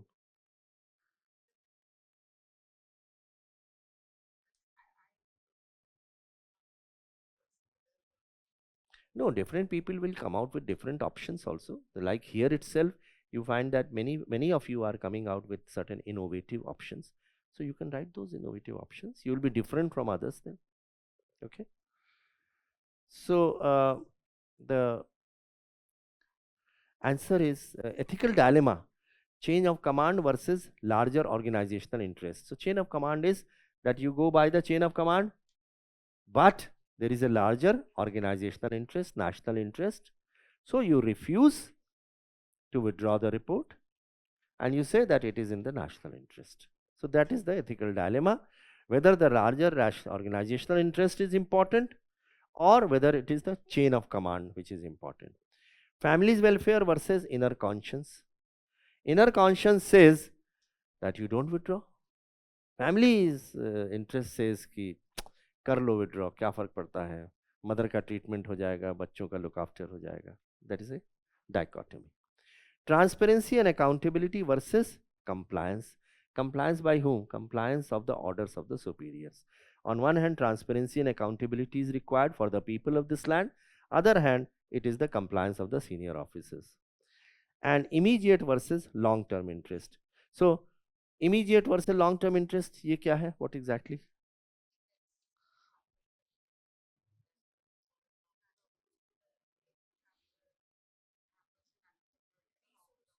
Yes, yes, yes, correct, correct. You are also trying to say the same thing? Yes, yes, correct. So what are the policy measures that you need to take uh, for ensuring that this kind of migration does not take place? So better infrastructure at the borders, and transferable people must be getting transferred again and again. More checks, more inspections, more checks and balances, regular patrolling. Yes, and drones, you can apply technology and drones, all those things. Border management can be enhanced. National population register can be implemented very strictly. Passport and Foreigners Act should also be enforced by the local police very strictly. Improve interagency cooperation. So RAW and IB and local police and border security force, all the agencies, they must be have a better cooperation, coordination, and develop cross-border action plans. So develop such plans regarding the cross-border so that it does not take place. You must have plans for stopping the cross-border migration. Ensure strict issuance of government documents. So the Aadhaar card, etc. In those areas which are the border areas, it should be very strict. Issuance of passport, issuance of Aadhaar, issuance of voter card, and so on. So conclusion, yes, yes, NRCs, correct. Ramesh should prioritize integrity and national interest by refusing to withdraw the report and reporting the issue to the higher authority, setting a precedent for ethical governance. So that is this. If you want to make any more recommendation, you can always make a recommendation. Okay. So that will add value to your answer, and therefore it will not be, all of you will not be writing the same answer. It will be different answers because the number of options will vary and conclusion will vary. Ethical issues involved will also be there. So it will be different. Yes, yes, yes, satellites, drones, technology. Yes, why not? Why not? We can take the help of the local people also for identifying such kind of illegal activities which are going on. More, yes, more CID and getting information from the people, paying them rewards and awards for supplying any useful information. That is also there. Okay, so this is about traffic congestion. An elevated corridor is being made, and you have been selected as a project manager of this project because you are very competent and have a lot of experience. The deadline is there. The deadline to complete the project was by 30th June 2021, and this project is to be inaugurated by the Chief Minister before elections are to be announced in the second week. While carrying out the surprise inspection, you find that some very poor quality material was used and one of the pillars had developed some cracks. And if you have to improve upon that, you have to demolish 3 pillars and reconstruct them, which will involve more time and also more money. But it is necessary, you feel it is necessary. You report it to the chief engineer and he says, koi aisi baat nahi hai. There is nothing wrong with that.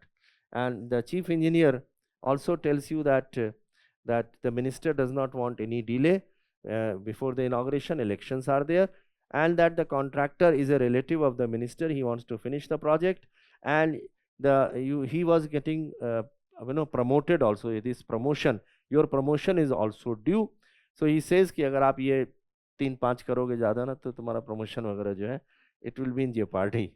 So he strongly feel कि मैं जो minor crack है कुछ खास नहीं है, इससे कोई खास फर्क नहीं पड़ेगा bridge की health के ऊपर.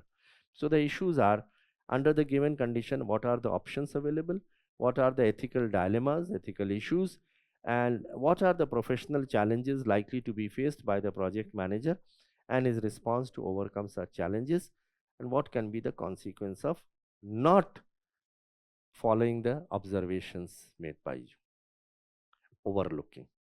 So tell me the options.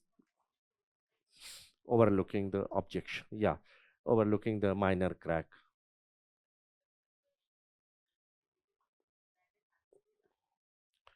So insisting upon the chief engineer that it has to be done, leaking it to the media. Okay, something else also can be done.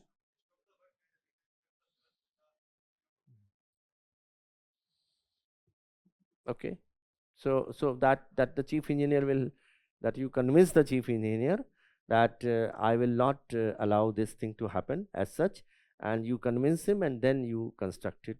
It will, there are,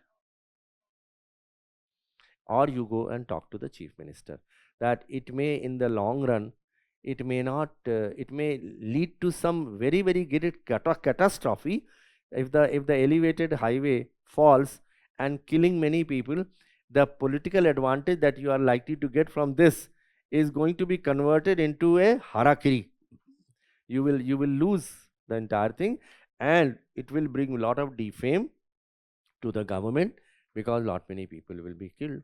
So these are different options which you can always recommend here. Any other option? Those who are sitting there, let the work continue. The work is, yeah. So you mean to say that the overlooking, that is an option, definitely. Any other thing you would, anyone would like to mention? Request for transfer is always an option which is there. You can always write that if the chief engineer does not get convinced, you request for transfer, rather than being a party to this, which is again an option. There's no doubt about it. Okay, so give a brief overview, discuss the option, ethical dilemmas, mention the professional challenges likely to be faced by the project manager, and state his response in order to overcome such challenges, and discuss the consequence of overlooking the observation. These are the questions which have been asked. You have to answer the questions which have been asked, and over and above that, as I said, you can mention the stakeholders, you can mention the ethical issues if they are not asked for. So many of the things which have not been asked for, you can also include in that. But the issues which have been asked from you, they have to be answered. So it will be best if you answer in the same order. So let's see. Introduction. So as a project manager, you discover a crack that necessitates significant repairs, conflicting with political and departmental pressure to meet a tight deadline. Now you can use your own words. I'm not saying that you have to use only these words. And another thing which I wanted to tell you, that many times the case studies, they are almost repeated after a few years. So what will happen is, one examiner has set the paper in a year. There may be another examiner. What will he will do? He will look at the previous year questions, and he will try to reframe some of the question and again come out with a new set of paper. So you must therefore look at all the previous year questions and try to solve them, so that you have an idea as to what type of questions. And in the ethics paper, there are about a dozen topics on which the case studies can come. Look into the previous year's papers and try to find out which part of ethics paper you have maximum number of case studies which come. Because case studies, some may be on integrity, some on emotional intelligence, some on some other aspect. So therefore try to find out which part of ethics paper you have maximum number of this. So do prepare on that particularly. Okay. So one is that ignore the crack and continue the project, and defy the chief engineer and delay the project to fix the crack, and report the issue to the senior or seek a second opinion, potentially leak it to the media. These are all options which you have already very well brought out. Leak to the media, I would say it is an option, but it should be kept as the last option if nothing else happens. So my view will be, you can try to, first of all, this one is not the one which you should recommend. Ignore the crack, because here's public safety is involved. Defy the chief engineer, I would say you can add one more thing to that. you go to the chief engineer again and try to tell him the pros and cons. If he still he doesn't go by your recommendation, then you defy him and delay the project to fix the crack. And third is report the issue to a senior or seek a second opinion potentially and leak it to the media. So all the three things can be done. You can go to your secretary, you can go to the minister, you can go to the chief minister and report the matter to them. And also you can take a second opinion. So you can tell the chief engineer also, all right, refer it to a third party. Let them come and assess. For example, there is a specialist organization in CBI. What is that called? CTEO. Have you heard about CTEO? Chief Technical Examiner. Chief Technical Examiner. They are the people who are the ultimate in terms of technical knowledge. So whenever anything expert opinion is required, you can take from them. You can also take from some institute like IITs. Okay, the IITs also deal with, they have a technical expertise. So you can say, refer the matter to this. So that also is an option. You can say, go to the chief engineer and say that take a second opinion before finalizing the situation. That also. So here, as I said, every one of you will come up with some new innovative solution. Try to include that in option. I'm not saying that you recommend that option, but have a variety of options which are there, which will show you your thinking power. So ethical dilemma is personal ethics versus work pressure. So the work pressure is that you have to meet the deadline, and personal ethics is don't compromise the quality. Okay. Career growth versus social responsibility. Social responsibility to the people, and career growth, you want to become the promotion. Number 3, suppression of information versus transparency. If something is, you have come to your notice, you are not supposed to suppress it. Tomorrow if there is an inquiry, it is found that you have suppressed the information, you will be put to a lot of trouble. And in any case, when there is a dichotomy between secrecy and transparency, transparency must prevail. So therefore, it is necessary that you should make it transparent. So these are the ethical dilemma. Professional challenges and responses. Opposition to reconstruction. Explain the dangers objectively to the chief engineer. So this is how you will, professional challenge and response, how you will do that. So you should go and explain to the dangers to the chief engineer. Career growth, prioritize public safety over promotion. Promotion is not so important, public safety is important. These are the challenges. Professional challenges means challenges arising out of your profession, okay, and how you should respond to that.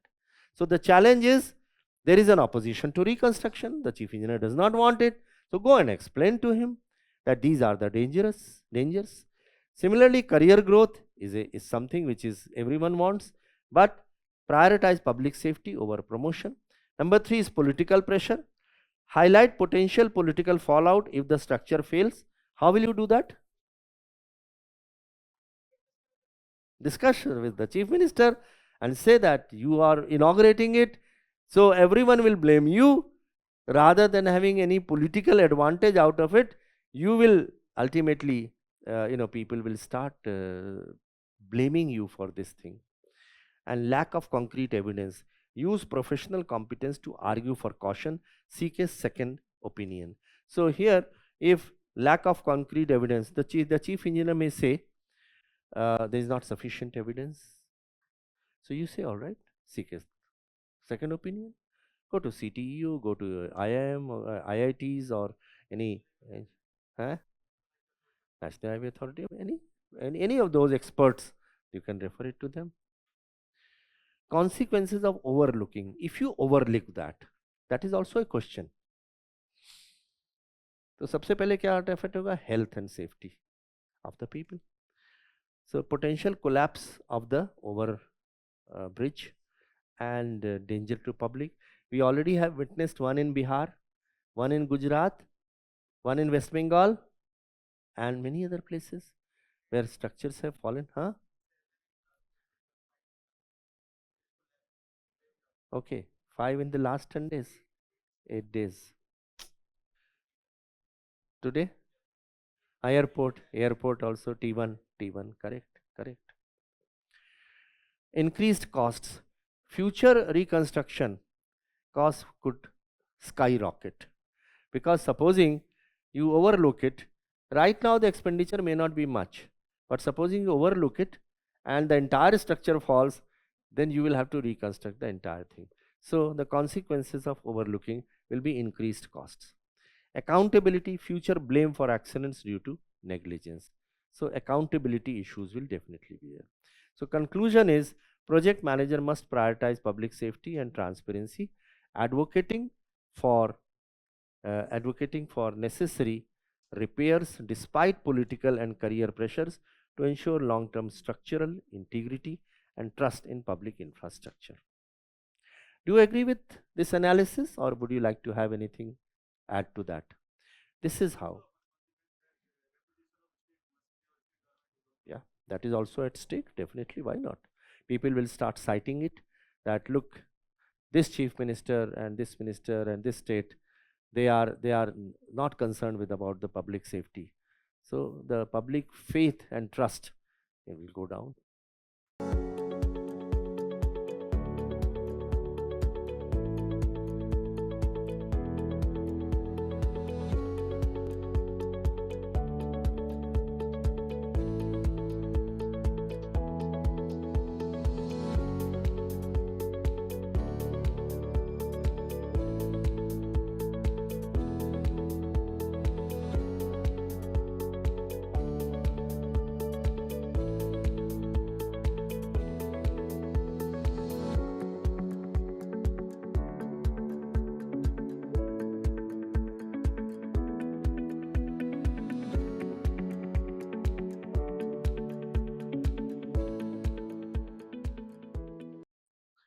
Okay, the Supreme Court regarding Aravali Hills. Just have a look at it. So Supreme Court has banned mining in the Aravali Hills. So to stop the degradation, so environmental issues, and there was a young and dynamic SP who was posted. It's a real incident. He was killed by the mafia there, and there was a truck which ran over that SP and killing him on the spot, and they managed to flee. Police filed an FIR, but breakthrough was achieved in the case after no breakthrough was achieved. Police filed an FIR, but the breakthrough was achieved in the case for almost 3 months.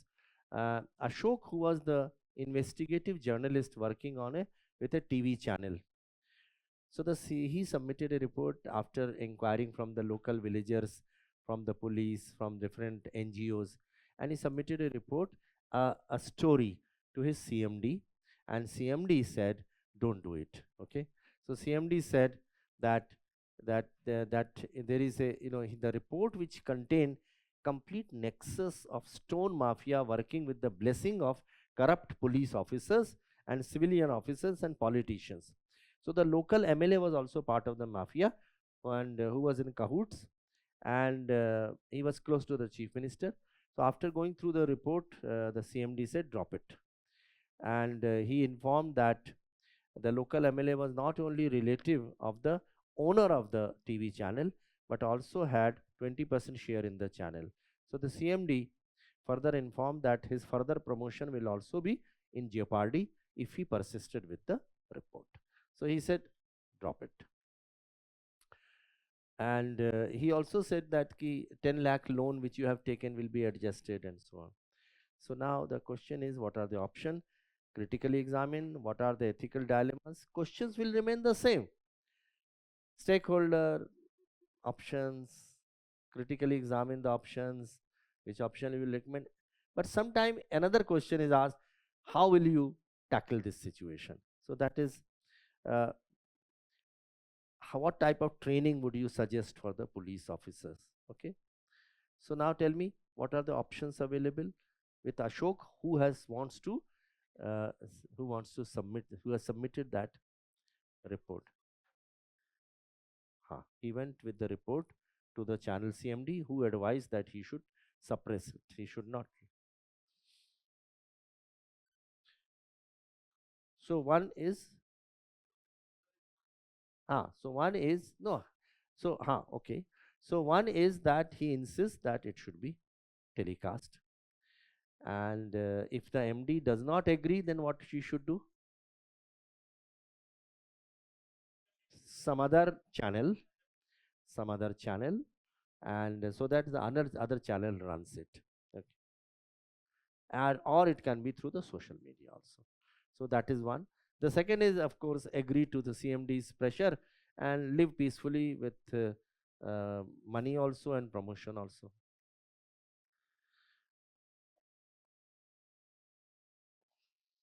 Okay. Okay, that can also be done. Some submitting collecting the evidence and submitting it either to the local senior officers or even to the chief minister, saying that this is what is happening. Something else can also be done. One more thing. Okay, contracting right wing. So that is leaking to the press or something like that. Other channel, yeah. So other channel we have already discussed. Yes, taking the help of NGO. Okay, correct. That also is possible. Go to the district authority, that we have said. Yes, senior office. He should resign or transfer. Can intervention of court be possible? It's a Supreme Court directive. So he can definitely ask an NGO to approach the Supreme Court saying that this report should be made public. That also is an option which is available. Would you agree? It is possible, and Supreme Court may take very, very important, great notice to that. Okay, so start with the brief summary of the case, mention the stakeholders, critically evaluate all options, and bring out the most appropriate option, suggest measure for training of police officers, and conclude. That is how you will solve this particular case study. So, introduction. Ashok is an investigative journalist, uncovers a nexus involving illegal mining, corrupt official and politician, but faces pressure from his own CMD, who doesn't want that it should be released. Stakeholder क्या हो गए? Ashok, है ना? Local MLA, young SP who was killed, the mafia, CMD, CM, ruling party, local public owners of the TV channel. These are the people, local residents.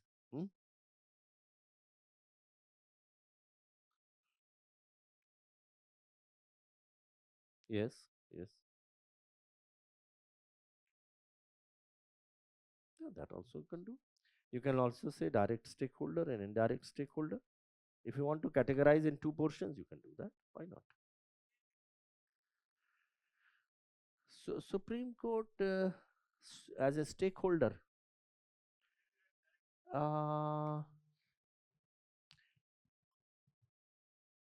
My view is that generally one should avoid mentioning the court as a stakeholder because judiciary is understood to be a totally independent thing. So avoid using Supreme Court as a stakeholder. But yes, you can write that the Supreme Court, some appropriate PIL can be moved to the Supreme Court to highlight this particular fact, and then judiciary can then ensure that this report is published, it is made out. My suggestion is that judiciary should be kept out of such things as stakeholder and so on. Unnecessarily it is getting into a controversy, so just avoid that. Okay, right. So option 1, what was the option 1? Public exposure. So what was the option 1? The option 1 was make the report public, exposing the nexus. Option 2 is drop the report, hand it over to the MD. Number 3, take the issue to the Chief Minister. 4th is make the report public through an external channel or NGO, who can then probably use file an FPIL before Supreme Court or whatever, that. So all these things, these are the four. Any other option you would like to recommend?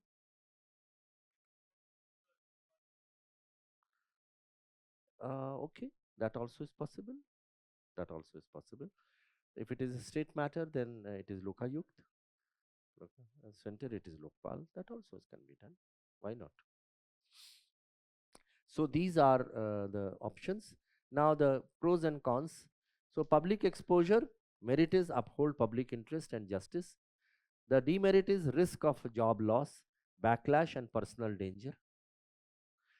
Drop the report, secure promotion, financial support, suppresses corruption, betrays public trust, informs chief minister, which again is a valid option.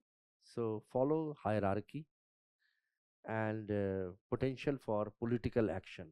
So why it is in merits? Can you tell me? Why it is in merit? Informing the chief minister.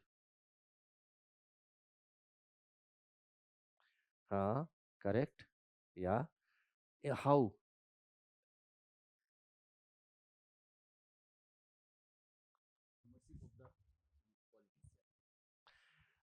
So he can reign in the MLA because MLA was party to this entire thing, and it is bringing bad name to the state. If the report, so he brings it to the knowledge of the chief minister, saying your MLA is involved in that. So if the chief minister is well-meaning, he will use his influence upon the MLA that if you don't do this, then this is the action we will take. I will register a criminal case against you and so on. So this is the political hierarchy. This follows hierarchy, potential for political action. Political action can ensure. And one more thing is that if chief minister comes to know about the report, about the various people who are involved in the conspiracy, he can direct the district authorities to immediately take action, swing into action, telling the IAS and IPS officer, the DM and the SP, that you immediately take action. So chief minister is the political executive head also. You see, there are three people who run the country. PM, CM and DM. So therefore, CM can tell the DM, you ensure this particular thing. And then this is how it will be done. So CM is a very crucial person. PM and CM, they are the very crucial people. And that is why they are most powerful people also. In fact, the entire cabinet is in a way, the PM represents the entire cabinet. CM represents the cabinet at the state. So they are the real power holders. So if something is brought to their knowledge, I remember why I'm saying so is that if something is going wrong and you inform the chief minister, if he is well-meaning, he will immediately ask you to correct that. For example, when I was collector of Karnal, so it came to our notice that one particular MLA was trying to get a particular land for a particular community, and then he pressurized the chief minister that you tell the collector, that is me, that you hand over, that they get this land allotted in favor of this community. So that community and the other community, religious community, the other religious community also already had a temple in the adjoining land. So constructing of another religious place belonging to another community just adjoining to that, it would have made a perpetual problem for the administration because they were always in loggerheads. So he approached the chief minister and he said that tell the collector that this land should be allotted. So CM rang me up and he said, DC Sahab, so that particular MLA, he wants that this land be allotted, so get it done. Now I will never say no. I will never say no to the chief minister directly. I will say, sir, let me have a look at it. Why? Why do I not say no immediately? Why?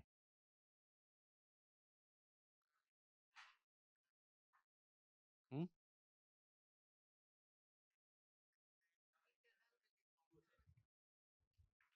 Sir, immediately contradicting to his orders would not have good effect on the hierarchy. Hmm. So both of you are right.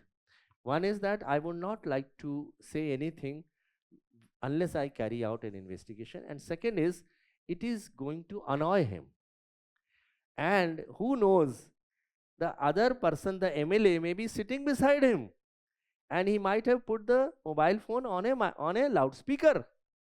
And supposing I tell the chief minister, no, sir, it can't be done, the position of the chief minister will be belittled in front of the MLA. So one has to be very careful. So I will not say, sir, I'll say, sir, I will have a look at it. So that he feels कि हाँ मेरी इज्जत करी है इसने. Otherwise he will say that this fellow has said no. तो MLA will say कि आपकी क्या इज्जत है? आपके DM ने आपके सामने ना बोल दिया. So that is the hierarchy. You have to maintain that. So I told him, I said, I'll come back to you, sir. Let me have a look at it. And then I called my SP. As I told you, he was from Kerala. Very competent man. Very good, friendly gesture he had. We used to, wherever we used to go together. So I said, Koshi साहब, वो CM साहब आए थे, वो land के लिए कह गए कि उसको देने के लिए. तो he said, but साहब वो तो आपको पता ही है, साथ में दूसरा धर्म की जमीन है, तो दोनों में तो परपेचुअल हमारे आने वाले बाद के जो DM और SP हैं हमेशा हमको कोसेंगे कि आपने एक ऐसा स्ट्रक्चर बना दिया where there is going to be a perpetual feud between two religions. So I said, all right. So then he says, let's go and meet the chief minister. I said, okay, let's go and meet the chief minister. I rang up the private secretary to the chief minister, and the chief minister was camping in Delhi on that day. So I rang him up. I said, CM साहब से मिलना है. हाँ sir, आ जाइए. कब आना है? मैंने कहा ऐसे समय बुलाना जिस समय कि उनका मूड अच्छा होता. Because you want to get something out of him, convince him about something. Foul mood mein, different chief ministers have got different times of the day when they are in good mood. One chief minister used to be in a very good mood in the evening, late in the evening. Okay.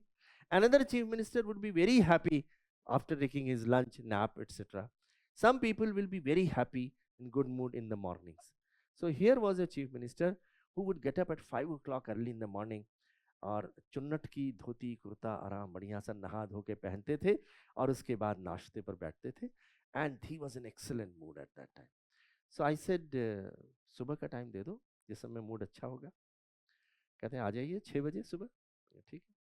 4 बजे हम लोग वहाँ से निकले करनाल से और we travel together and we went there Haryana Bhavan. Entered, went to CM's chamber. It's a huge chamber, CM's chamber. तो CM was sitting taking his breakfast. अरे आइए आइए, आप क्या लेंगे? अबे इनके लिए भी लाना नाश्ता वगैरह. So this is how very hospitable chief minister. That is why I say, never have this feeling. Those people who will tell you कि civil service full of tension, full of problem, never believe them. Civil service is the best service which can offer all kind of opportunity, and politicians are very good people.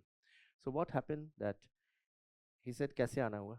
तो उन्होंने कहा sir वो आपने कहा था, तो मैंने I have brought the revenue record also just to show it to you that this thing. So then I said, sir, you have said so it will be done. There is no problem. The land can always be allotted. But sir, there was a small thing which I thought I will run it past you. हाँ हाँ बताइए बताइए.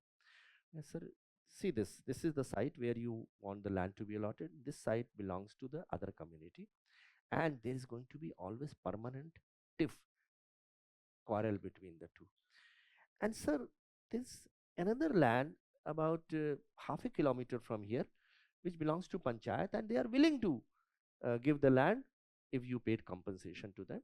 So rather than giving them land here, let's give land there so that it is at a distance and there is no problem between the two communities.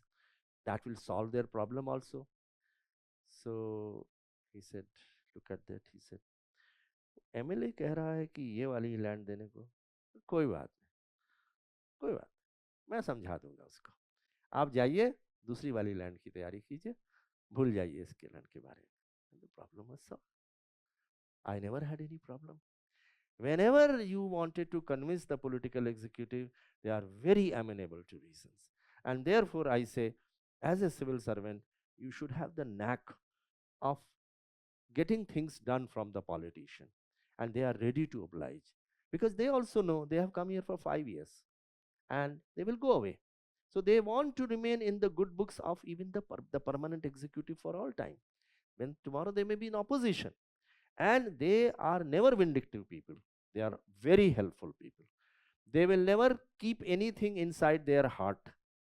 Even if you have done something harm to them, for some time they may be angry, but after some time they will forget about it. So with that background, I wanted to say that Chief Minister, informing the Chief Minister, may correct the matters. And then external exposure ensures public scrutiny, potential for safety through public awareness, and demerit is risk backlash and potential threats from involved parties. So the fourth is external exposure. One is public exposure, second is drop the report, third is inform the Chief Minister, and fourth is external exposure. The external exposure is ensures public scrutiny. From whom we will have the external exposure? From the NGOs, from other regulatory agencies, we will have the external exposure. Even the courts can intervene, NGT can intervene, and so on. Human rights can also intervene. So these are the external exposure. So ethical dilemmas are forego personal gains versus exposing corruption. So personal gain, the personal gain which he was getting his loan waived off, and also what was the second thing which he had said? Secure in his job, promotion, yeah. Versus exposing corruption. So corruption exposure media, it is the job to expose corruption. So these two are the dilemmas: personal gain or exposing corruption. Crisis of conscience if remain silent. Crisis of conscience is antaratma ki awaaz, the inner voice. You suppress that inner voice, you don't go by that, and inner voice always tells you the right things. So if it tells you that it should expose it, you should do that. And in fact, in ethical dilemmas also, one of the ways to resolve an ethical dilemma is to listen to this conscience, which will always tell you the right thing. And duty-based ethics versus succumbing to corruption. So his duty was, as a media person, his duty was to expose corruption, to tell the right things, other than succumbing to corruption. So these are the ethical issues. Preferred option, make the report public through an external channel or NGO. So another channel or an NGO. Reason, ensures justice, sets a precedent for integrity, and protects natural resources. Which are the natural resources? Aravali Hills. So natural resources, and maintains public trust. So this is the answer. And training suggestions. So SOPs, standard operating procedures for meeting such mafia, you see. So something must be trained, because that SP was killed. Therefore, they need to undergo special training. So combat training, SOPs for mining activities, there must be a special, when you will become the civil servant, there will be an almirah in your office as collector. That almirah will contain all confidential documents, okay. There will be a flood report, there will be a war report, there will be a drought report, earthquake report, how to deal with such situation. There will be a blue book. What is a blue book? Blue book. Blue book is a confidential book, how to arrange the functions of the Prime Minister. And there will be another book for President. So it is the collector's job to ensure that everything which is written in the blue book is conveyed, is properly arranged. This is how the security will be arranged. This is how the D will be formed. He has to make a speech, so there has to be a D. Okay, after the people have to sit beyond that D. Inside that D, there will be security personnel. This is how media people will be allowed. This is how children will be allowed. This is how women will be kept in a separate enclosure. So the Almirah will contain these special things, and there, that is why the job of there will be SOPs. So training a component which we must undergo for the police officers, and use of technology like drones and district level task forces for inspections. And conclusion is Ashok should prioritize public interest and integrity by exposing the land mafia, the mining mafia. So ultimately the bottom line is that you must expose it, and therefore you have to follow that option which is the most ethical one. You will not recommend any other option. You will mention the other option, but you will not recommend it. Yeah, okay.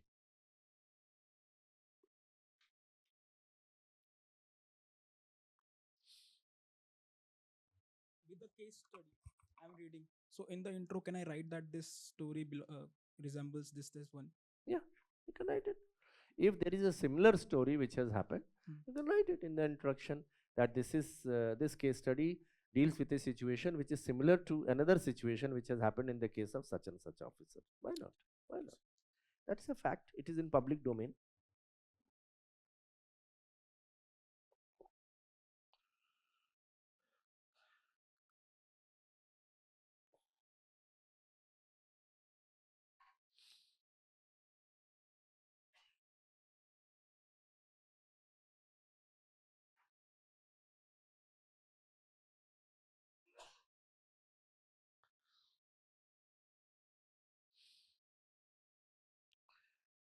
So here was the same minister who became minister then, the same person who was insisting for that land, and he got very angry with me because I had sabotaged his attempt to come out with an excise policy which he wanted, and I wanted to increase the revenue uh, of the state, take it to a level. It was at this level, I wanted to take it to this level, and he was opposed to it because of vested interest. He want the excise licensees, they were close to him, and for reasons which I will not mention here in the public domain. So what happened, he became angry, and I was able to give a increase of 25% in the revenue. Chief Minister was extremely happy because I was able to raise the resources. It was an election year.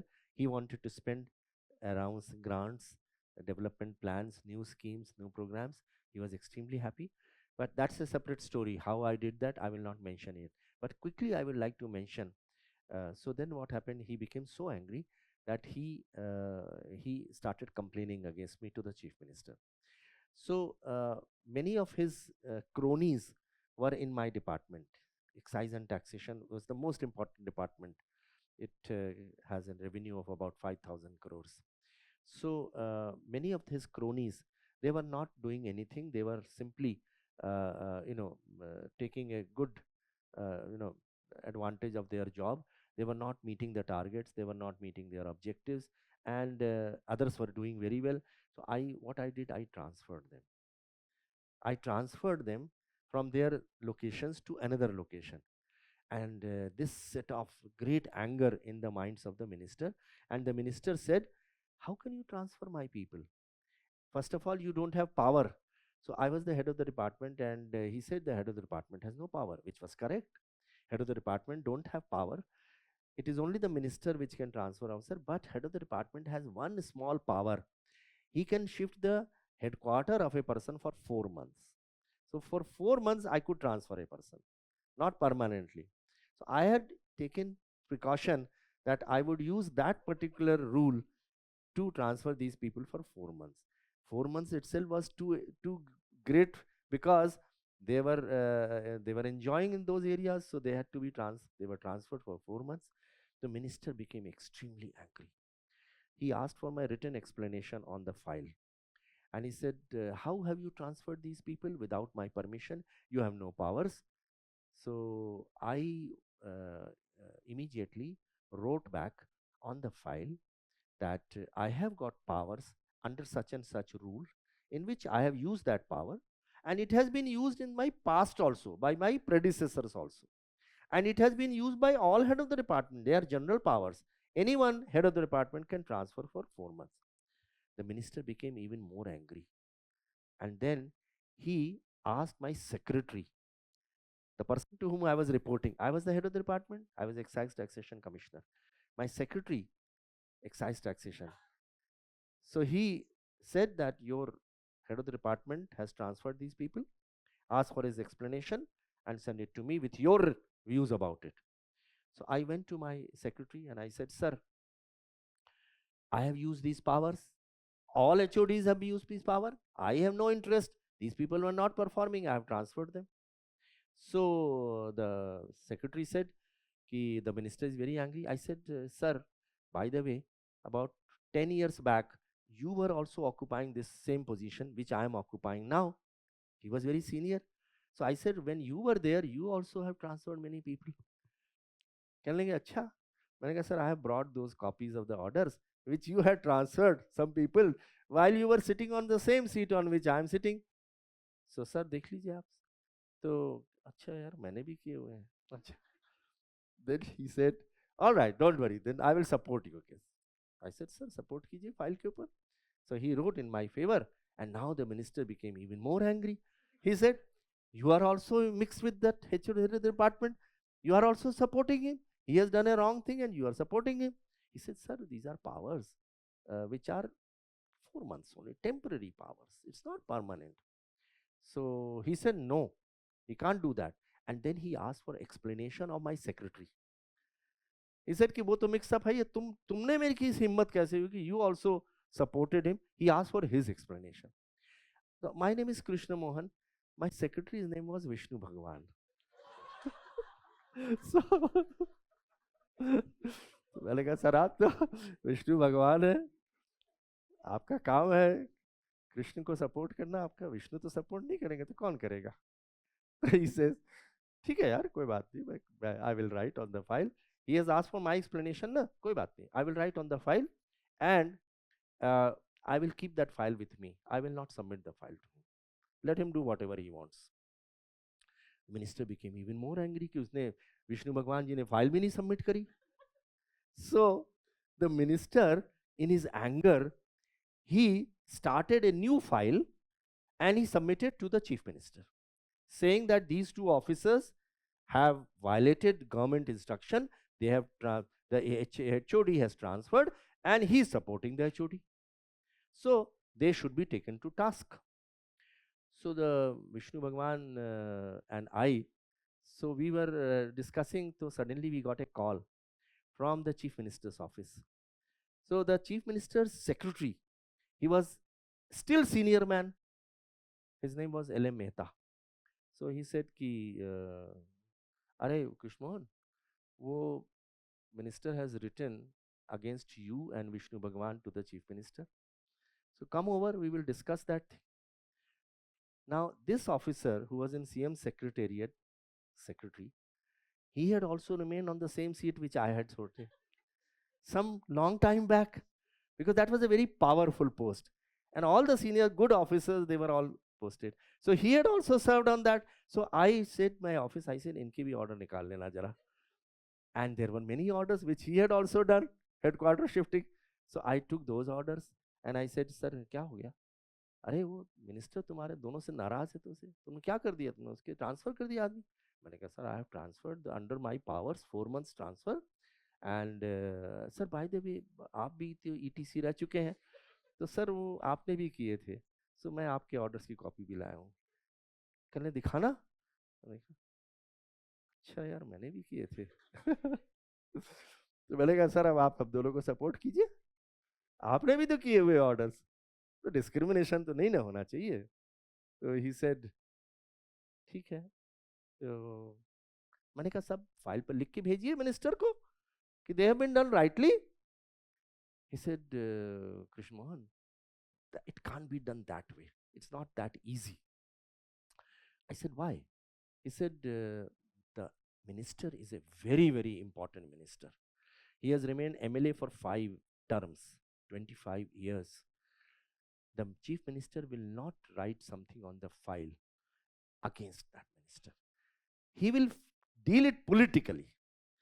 So I said, हमें तो कोई फर्क नहीं पड़ता, deal कर ले जैसे करना है. He said the chief minister is going to call both of you. ठीक है. Next day we got a call from the chief minister asking both Krishna Mohan and Vishnu Bhagwan to be present before him.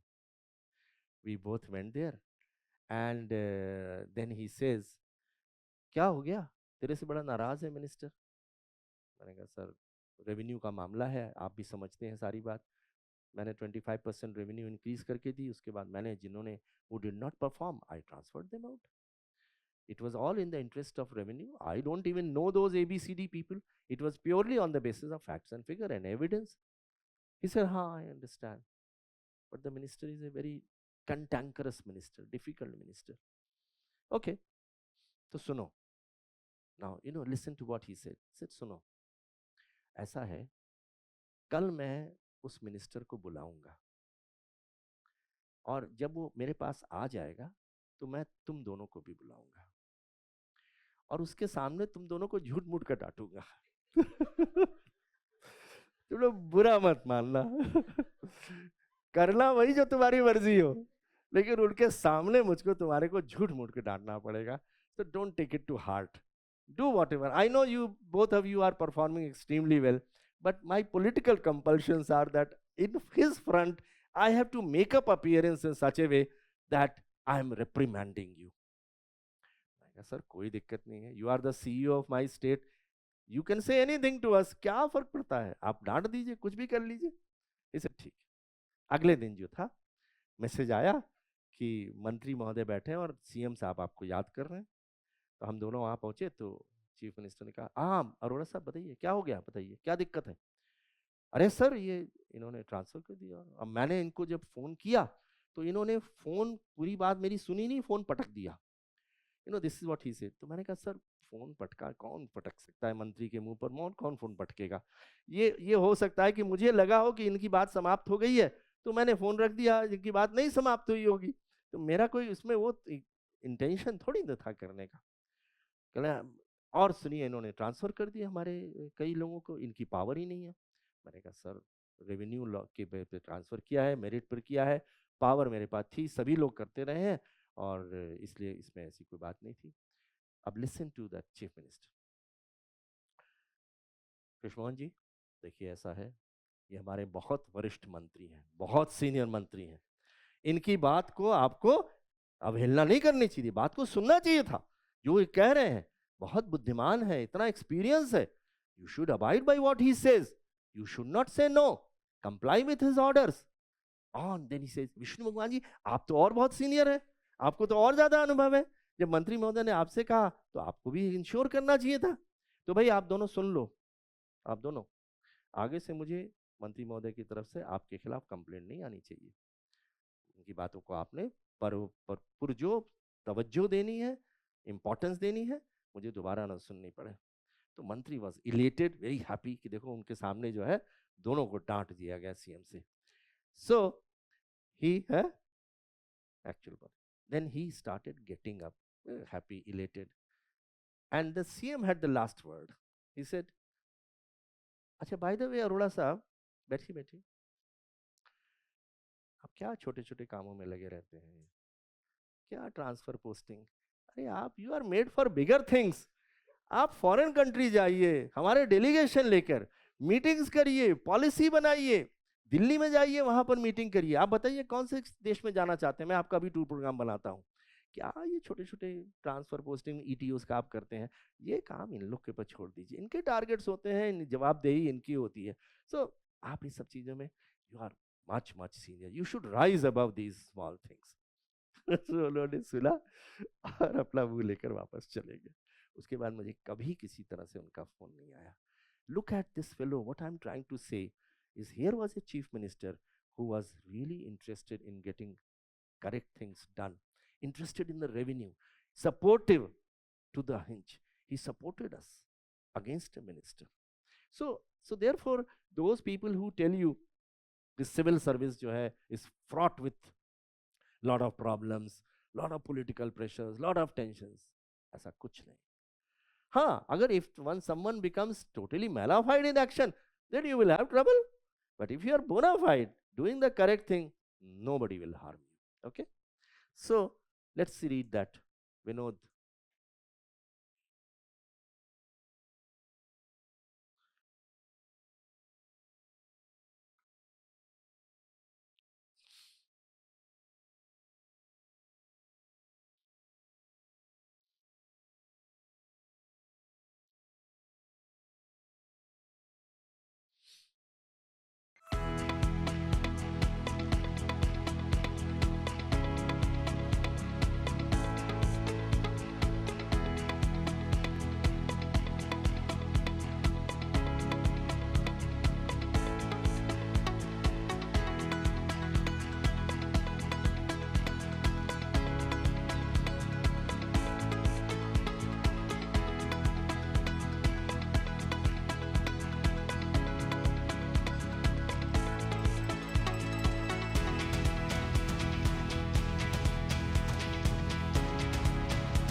So here is basically an IAS officer, Vinod. He is an honest and sincere.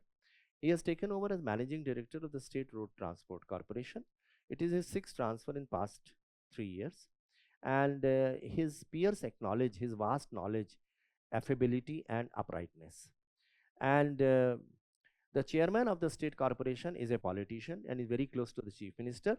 Vinod comes to know about many alleged irregularities of the corporation and the high-handedness of the chairman in financial matters.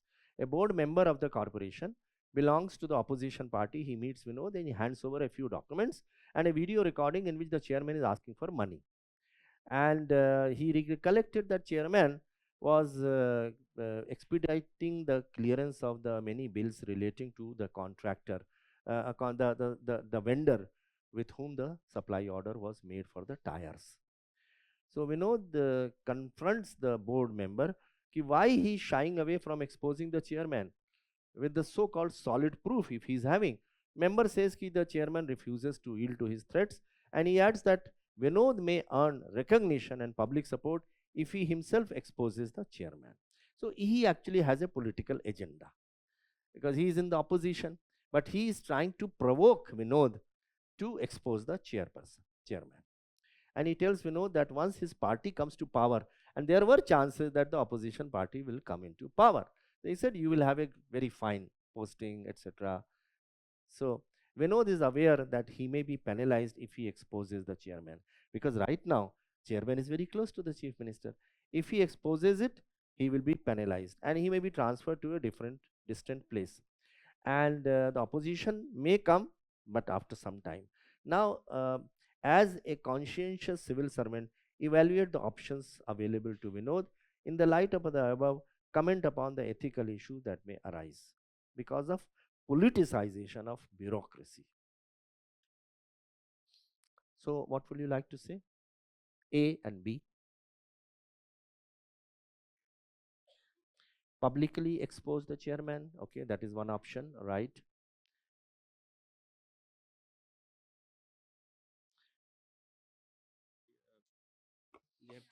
They have to take a stand. Take action. What is their conscience saying? Whatever his conscience says.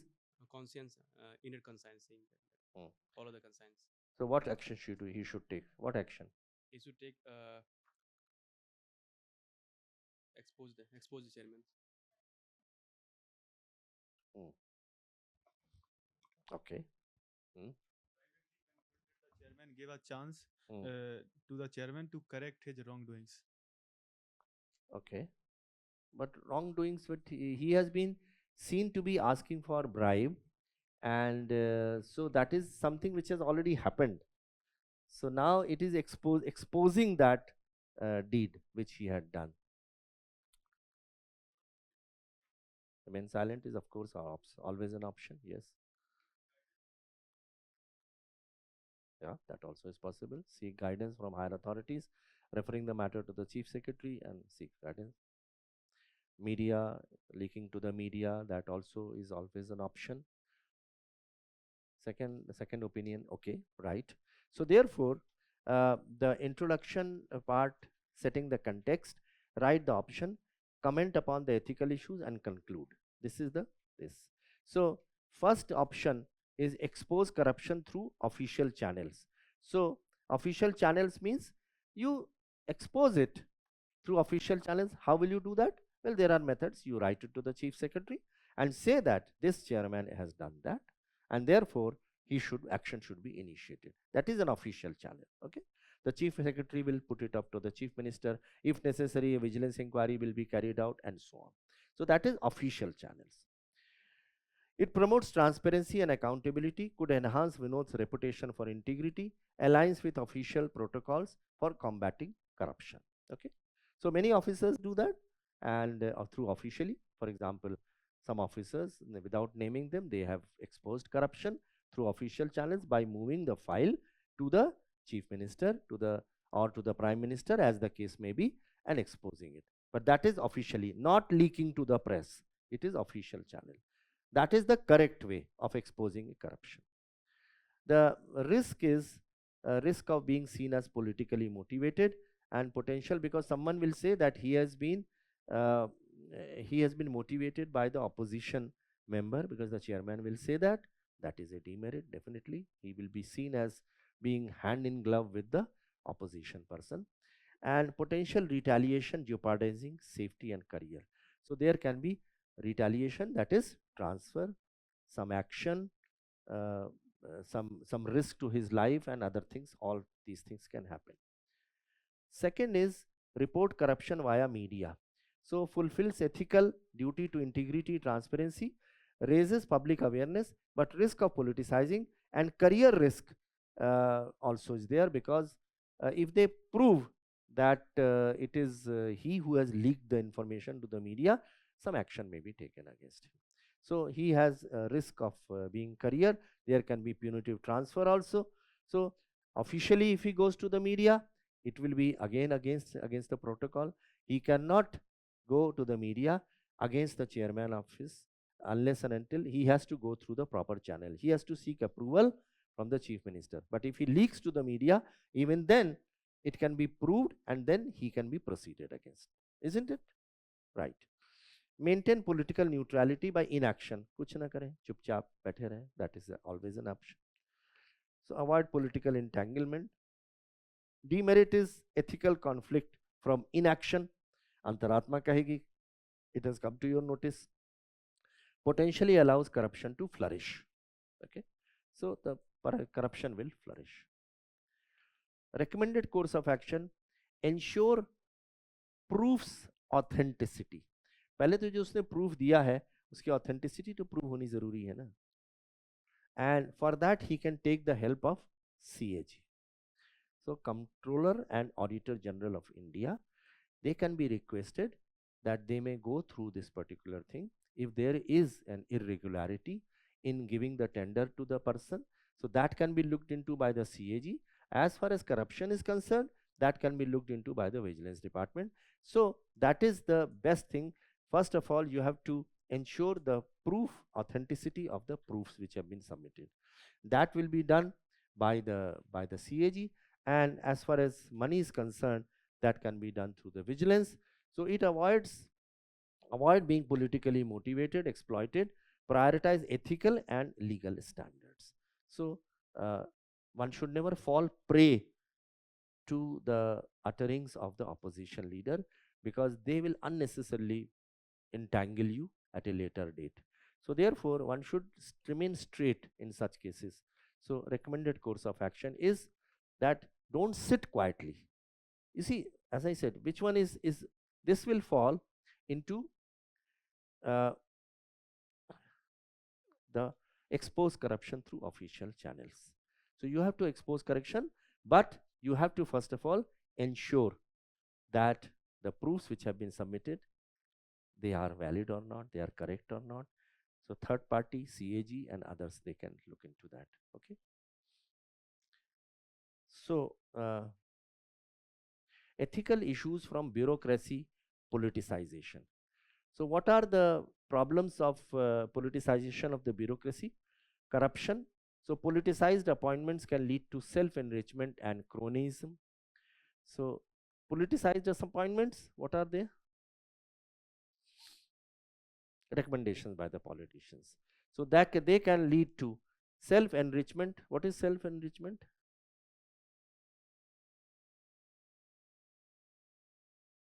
For their own purposes. So enrichment is money, see, or favors. You see, it can be favor also, kind also.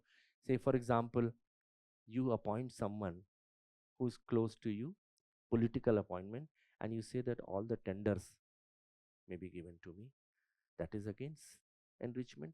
So therefore, ethical issues which are now taking place in the bureaucracy is putting people at different specific locations where decisions are taken, where discretion is there, and you seek the help. That is why there is a nexus between a politician and a bureaucrat nowadays. Okay. Number two is public trust erosion. So political motives undermine citizens' confidence in governance. So if bureaucrats are also politicized, people's faith goes. And inefficiency, politically appointed bureaucrats may not be very efficient because they are not appointed on merits. They are appointed because they are close to that particular politician. So efficiency suffers. Innovation stagnation. So innovation suffers. Why? They won't have, because their motivation is money. They are not interested in improving the system. If you appoint people on merit, someone will improve the garbage collection, someone will improve the transport system, someone will do rural development, someone will do for environment. They are guided by an urge to do that. But if people are appointed by political considerations, then they are hardly bothered. Things are going on well. There is no need to change. Okay. So conclusion is advocate for merit-based appointments, protect bureaucrats from political interference to ensure a professional service-oriented bureaucracy. Okay. So here it is again a very interesting case about SEMA. Go through that, and such kind of things also happen. Do I have permission to take a few more minutes just to finish off all the case studies? Okay. Thank you.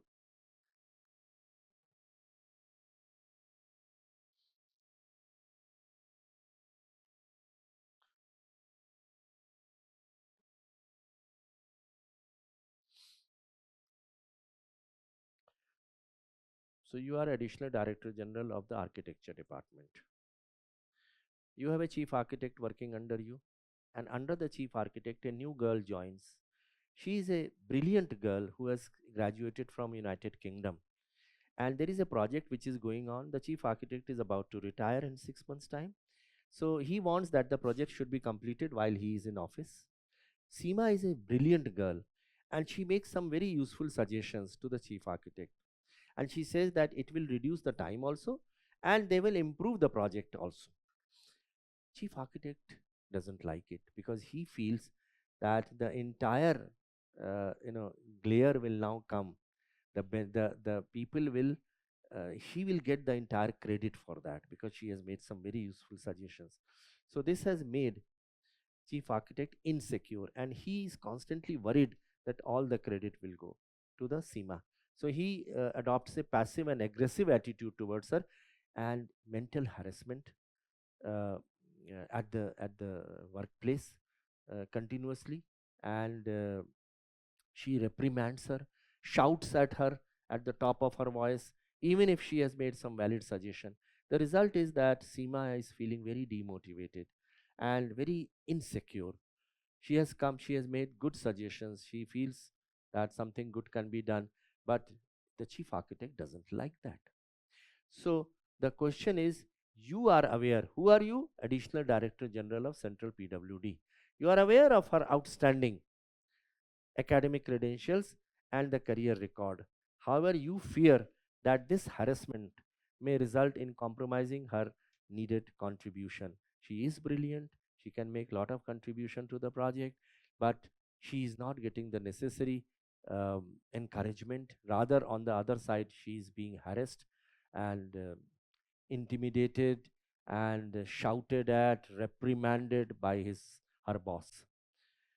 Okay, and so therefore you have come to know that her peers, that she is even thinking of resigning because she is feeling so pressure.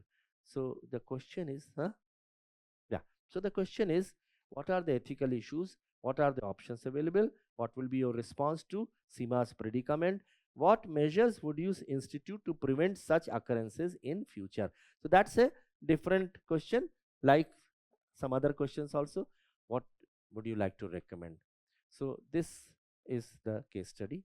Tell me now, what are the ethical issues involved in this above case? Workplace harassment. Eh? Abuse of power and authority by the chief architect. Okay, abuse of power and authority by the chief architect, correct. Workplace harassment, yes. Yeah, mental distress for her. Okay. Emotional, yeah, impact on her emotional, yes, correct. Failure of ethical leadership will also be there, because chief architect should provide, he should prove to be a good leader, and he should believe in team effort. But he is apparently not encouraging Seema at all. So he is not a good leader at all. Okay. So lack of leadership qualities also is an important issue, ethical issue here.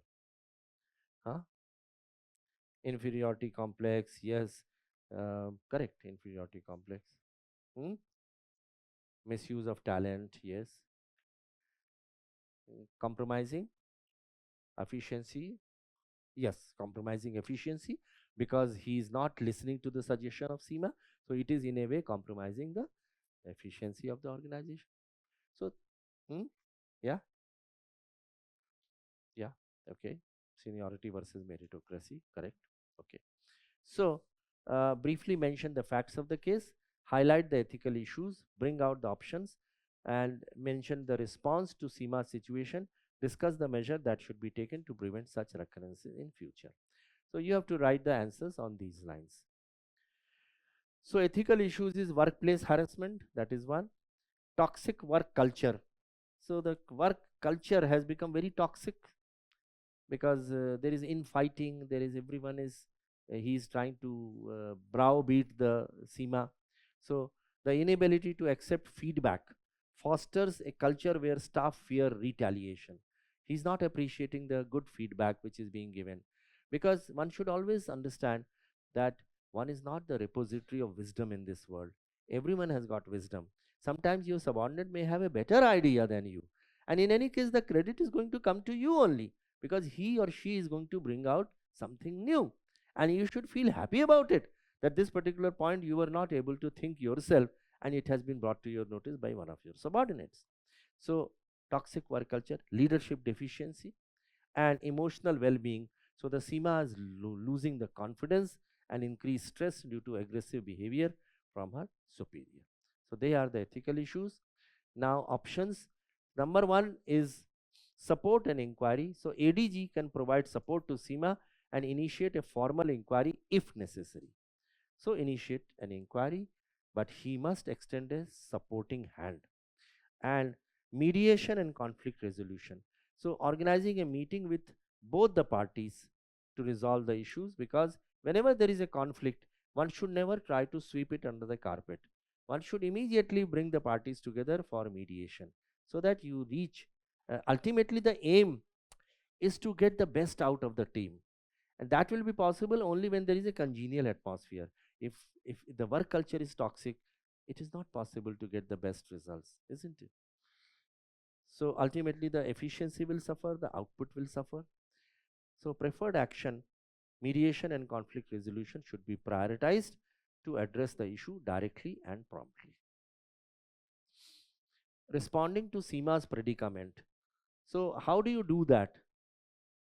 One, recognize her talent publicly. You see, one should always praise in public and one should criticize in private. This is the fundamental principle of administration. Praise in public, criticize in private. So, Seemas should be praised in public. Warning to the chief architect, issue a stern warning to the chief architect. Counseling for Seema, if necessary, psychological support for Seema because she is traumatized because of the chief architect. Safe work environment, implement measures to protect all employees from harassment, ensuring a secure and empowering workplace for women. So the long-term solution, you must have a safe work environment. Future preventive measures, sensitization, educate all employees on harassment and their rights. Cultural improvement, promote a culture that values diverse opinion and discourages isolation. So one should try to encourage diverse opinion. There will be diverse opinion, but one should try to gel them in such a way that ultimately it is good for the organization. Only then innovation will happen, only then creativity will happen. You have to encourage people to come out with new ideas, not shouting down on Seema, similar that. So conclusion is enforce ethical standard and ADG can lead by example to inspire respectful and inclusive behavior throughout the organization. So this is how the aim is to prevent toxic work culture, provide a safe working environment and workplace ethics, avoid workplace harassment. So a reputed food product company in India developed a food product. Read this very interesting case study. The company announced that soon this will be available for the domestic consumers also. Earlier it was for the international market, but now they said it will be available for domestic consumers also with almost same quality and health benefits. Accordingly, the company got its product approved by the domestic competent authority, whichever is the authority, food authority, FSSAI. So they got it approved and launched the product in Indian market. The company could increase the market share over a period of time and earn lot of profit also, domestically as well as internationally. But a random sample was taken, and that concluded that the product being sold domestically is in variance with the approval obtained from the authorities. So it is different from that. It is of substandard, lower quality. Further investigation, it was also discovered that the food company was not only selling products which were not meeting the health standard, so health standards were not being met, but also selling rejected export products. जो foreign country में भेजा था, which were rejected by them, they were now being sold in the domestic market. You remember there was a similar case study earlier of shoes. So therefore, sometimes, as I told you, similar case studies come. Therefore, it's a good idea to go through. Pardon? Masala, correct. And this episode adversely affected the reputation and profitability. What action do you visualize should be taken by the competent authority against food company for violating the laid down domestic food standard and selling rejected export products in domestic market? What course of action is available with the food company to resolve the crisis and bring back its lost reputation and examine the ethical dilemma involved? 250 words. So 20 marks. Right. So what action do you visualize should be taken by the competent authority against the food company for violating the laid down laws, domestic food standards? There should be an inquiry, okay. Inspection, okay. Legal action as per the act, yes. Call back all the products which are available in the market and improve upon them, and then only send them back to the market. Like many companies, they call back their products which are not which are defective pieces, and they make it into correct pieces and then sell it. If they cannot be repaired, they should be destroyed. They should be called back from the market. Yes, correct.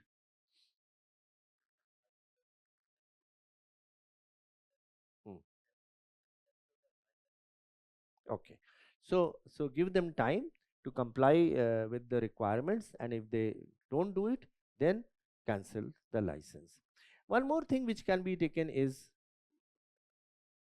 penalty. Can also, you can suspend the license also, that we will restore your license only when you comply with these, which we will find out by carrying out some random test later on after you have made improvement. So these are all different options which are available in order to rein in such people who are defaulters. Okay, so you can write many of them. As I said, all of you have come out with beautiful suggestions. And then what course of action is available with the food company? So now from the other side, food company, they have to come out of this crisis. What action should they take? Company, public apology, correct? A public apology. Company should also take steps to take back all the products which are found to be substandard from the health standards and others. Yes, correct. People should be made. Okay, so you want to say that the company should tell people and make them aware that there is a problem. These are the consequences of this. Okay, okay, okay. Company should also compensate those people who have been affected by that. Yes, that also is definitely. Yes, correct the things and abide by the rules in future. Okay, and examine the ethical dilemmas involved in this case. What are the ethical dilemmas?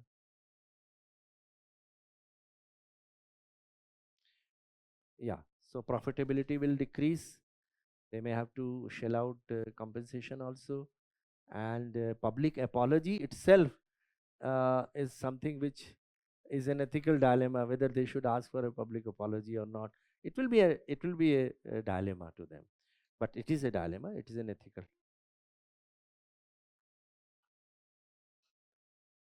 Ha. Okay. So yeah, so basically international market, they were selling the right, those products were rejected, isn't it? The international over a period of substandard domestically, random sample found that product being sold domestically. Okay, yeah, your point is that internationally there was no problem, but domestically the products, they were found to be substandard. Yeah, and therefore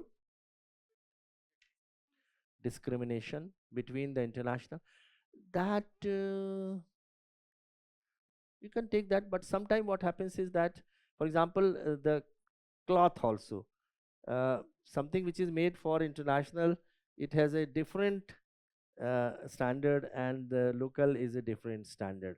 But since it's a food product, you cannot really compromise with the quality at all. So therefore, in the case of food, yes, no compromise can be made on the safety and the health of the people.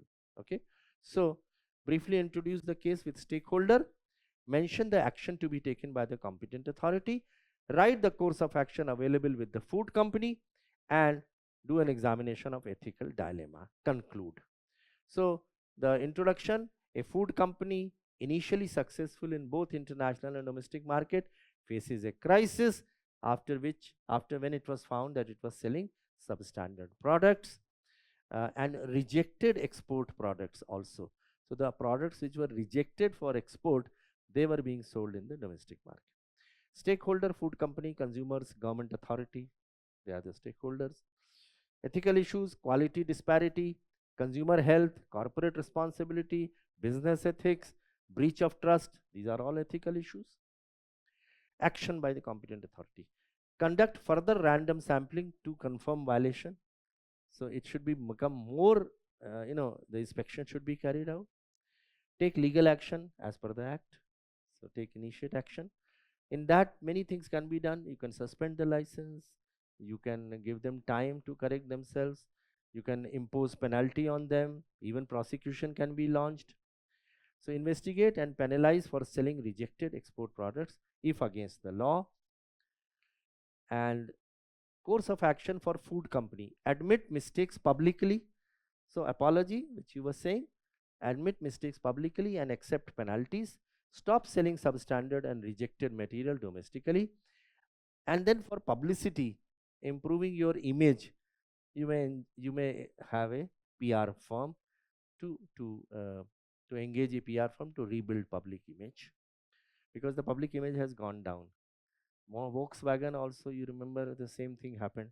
It was selling defective parts in the car, and there was a huge uproar. They had to return all the parts and then pay penalty also.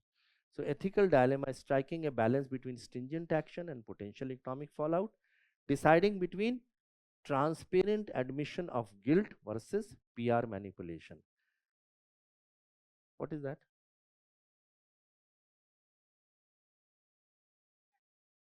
Yeah, clearly say. So there is a dilemma there, because admission of guilt is always a dilemma. पिता माता के सामने हम लोग को अपना guilt admit करने में कभी भी डायलेमा होता था ना, कि हम कैसे कहते हैं कि यार हमसे गलती हो गई. So the same thing here, admission of guilt versus PR, कि भाई मैनिपुलेट करके किसी तरह से कि हमारी गलती नहीं थी, इसकी थी, वो थी, all kinds of passing the buck. weighing short term profit against long term brand sustainability. What is that?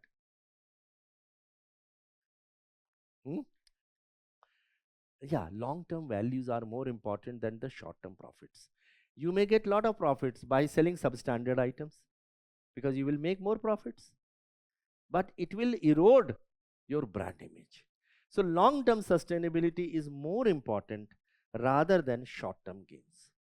And restoring consumer trust post incident. You have to restore public trust after the incident has been done. I remember a lot of things happened in the case of Maggie. You remember? Anna? Maggie was one, Coca-Cola was another. So a lot of damage was done. So restoring the image becomes extremely difficult, and you have to really work at it. And conclusion is, the company must prioritize ethical governance, accept responsibility, and take corrective measures to restore its reputation and ensure consumer safety. So that was the end of the case studies. If there are any questions, we have covered 18 case studies in these 2 days. We have tried to understand the methodology of how solving the case study. As I said, sky's the limit in terms of the options which you can think of. So try to write down as many options as possible, starting with the option which is less viable, least viable, and ending up with an option which is most viable. Try to try to include even the stakeholders or other things, even if they have not been specifically asked for. Use common sense, put yourself in the position of the protagonist, and you will be able to find out the best solution to this. It was wonderful interacting with all of you, and let's hope we will meet again for some other occasion. And if you have any one of you have any problems, any issues, I would love to see all of you becoming civil servants, because I know for me that from the civil service is something which is going to change the lives of every one of you forever. I'm not at all trying to say that other services are not good. They are equally good. They also serve the society. But civil service, make an effort for 1 year, and I can assure you that 35 years, even beyond that, you will live a very satisfying life, which is not available in any other service. Okay, all the best. Thank you so much.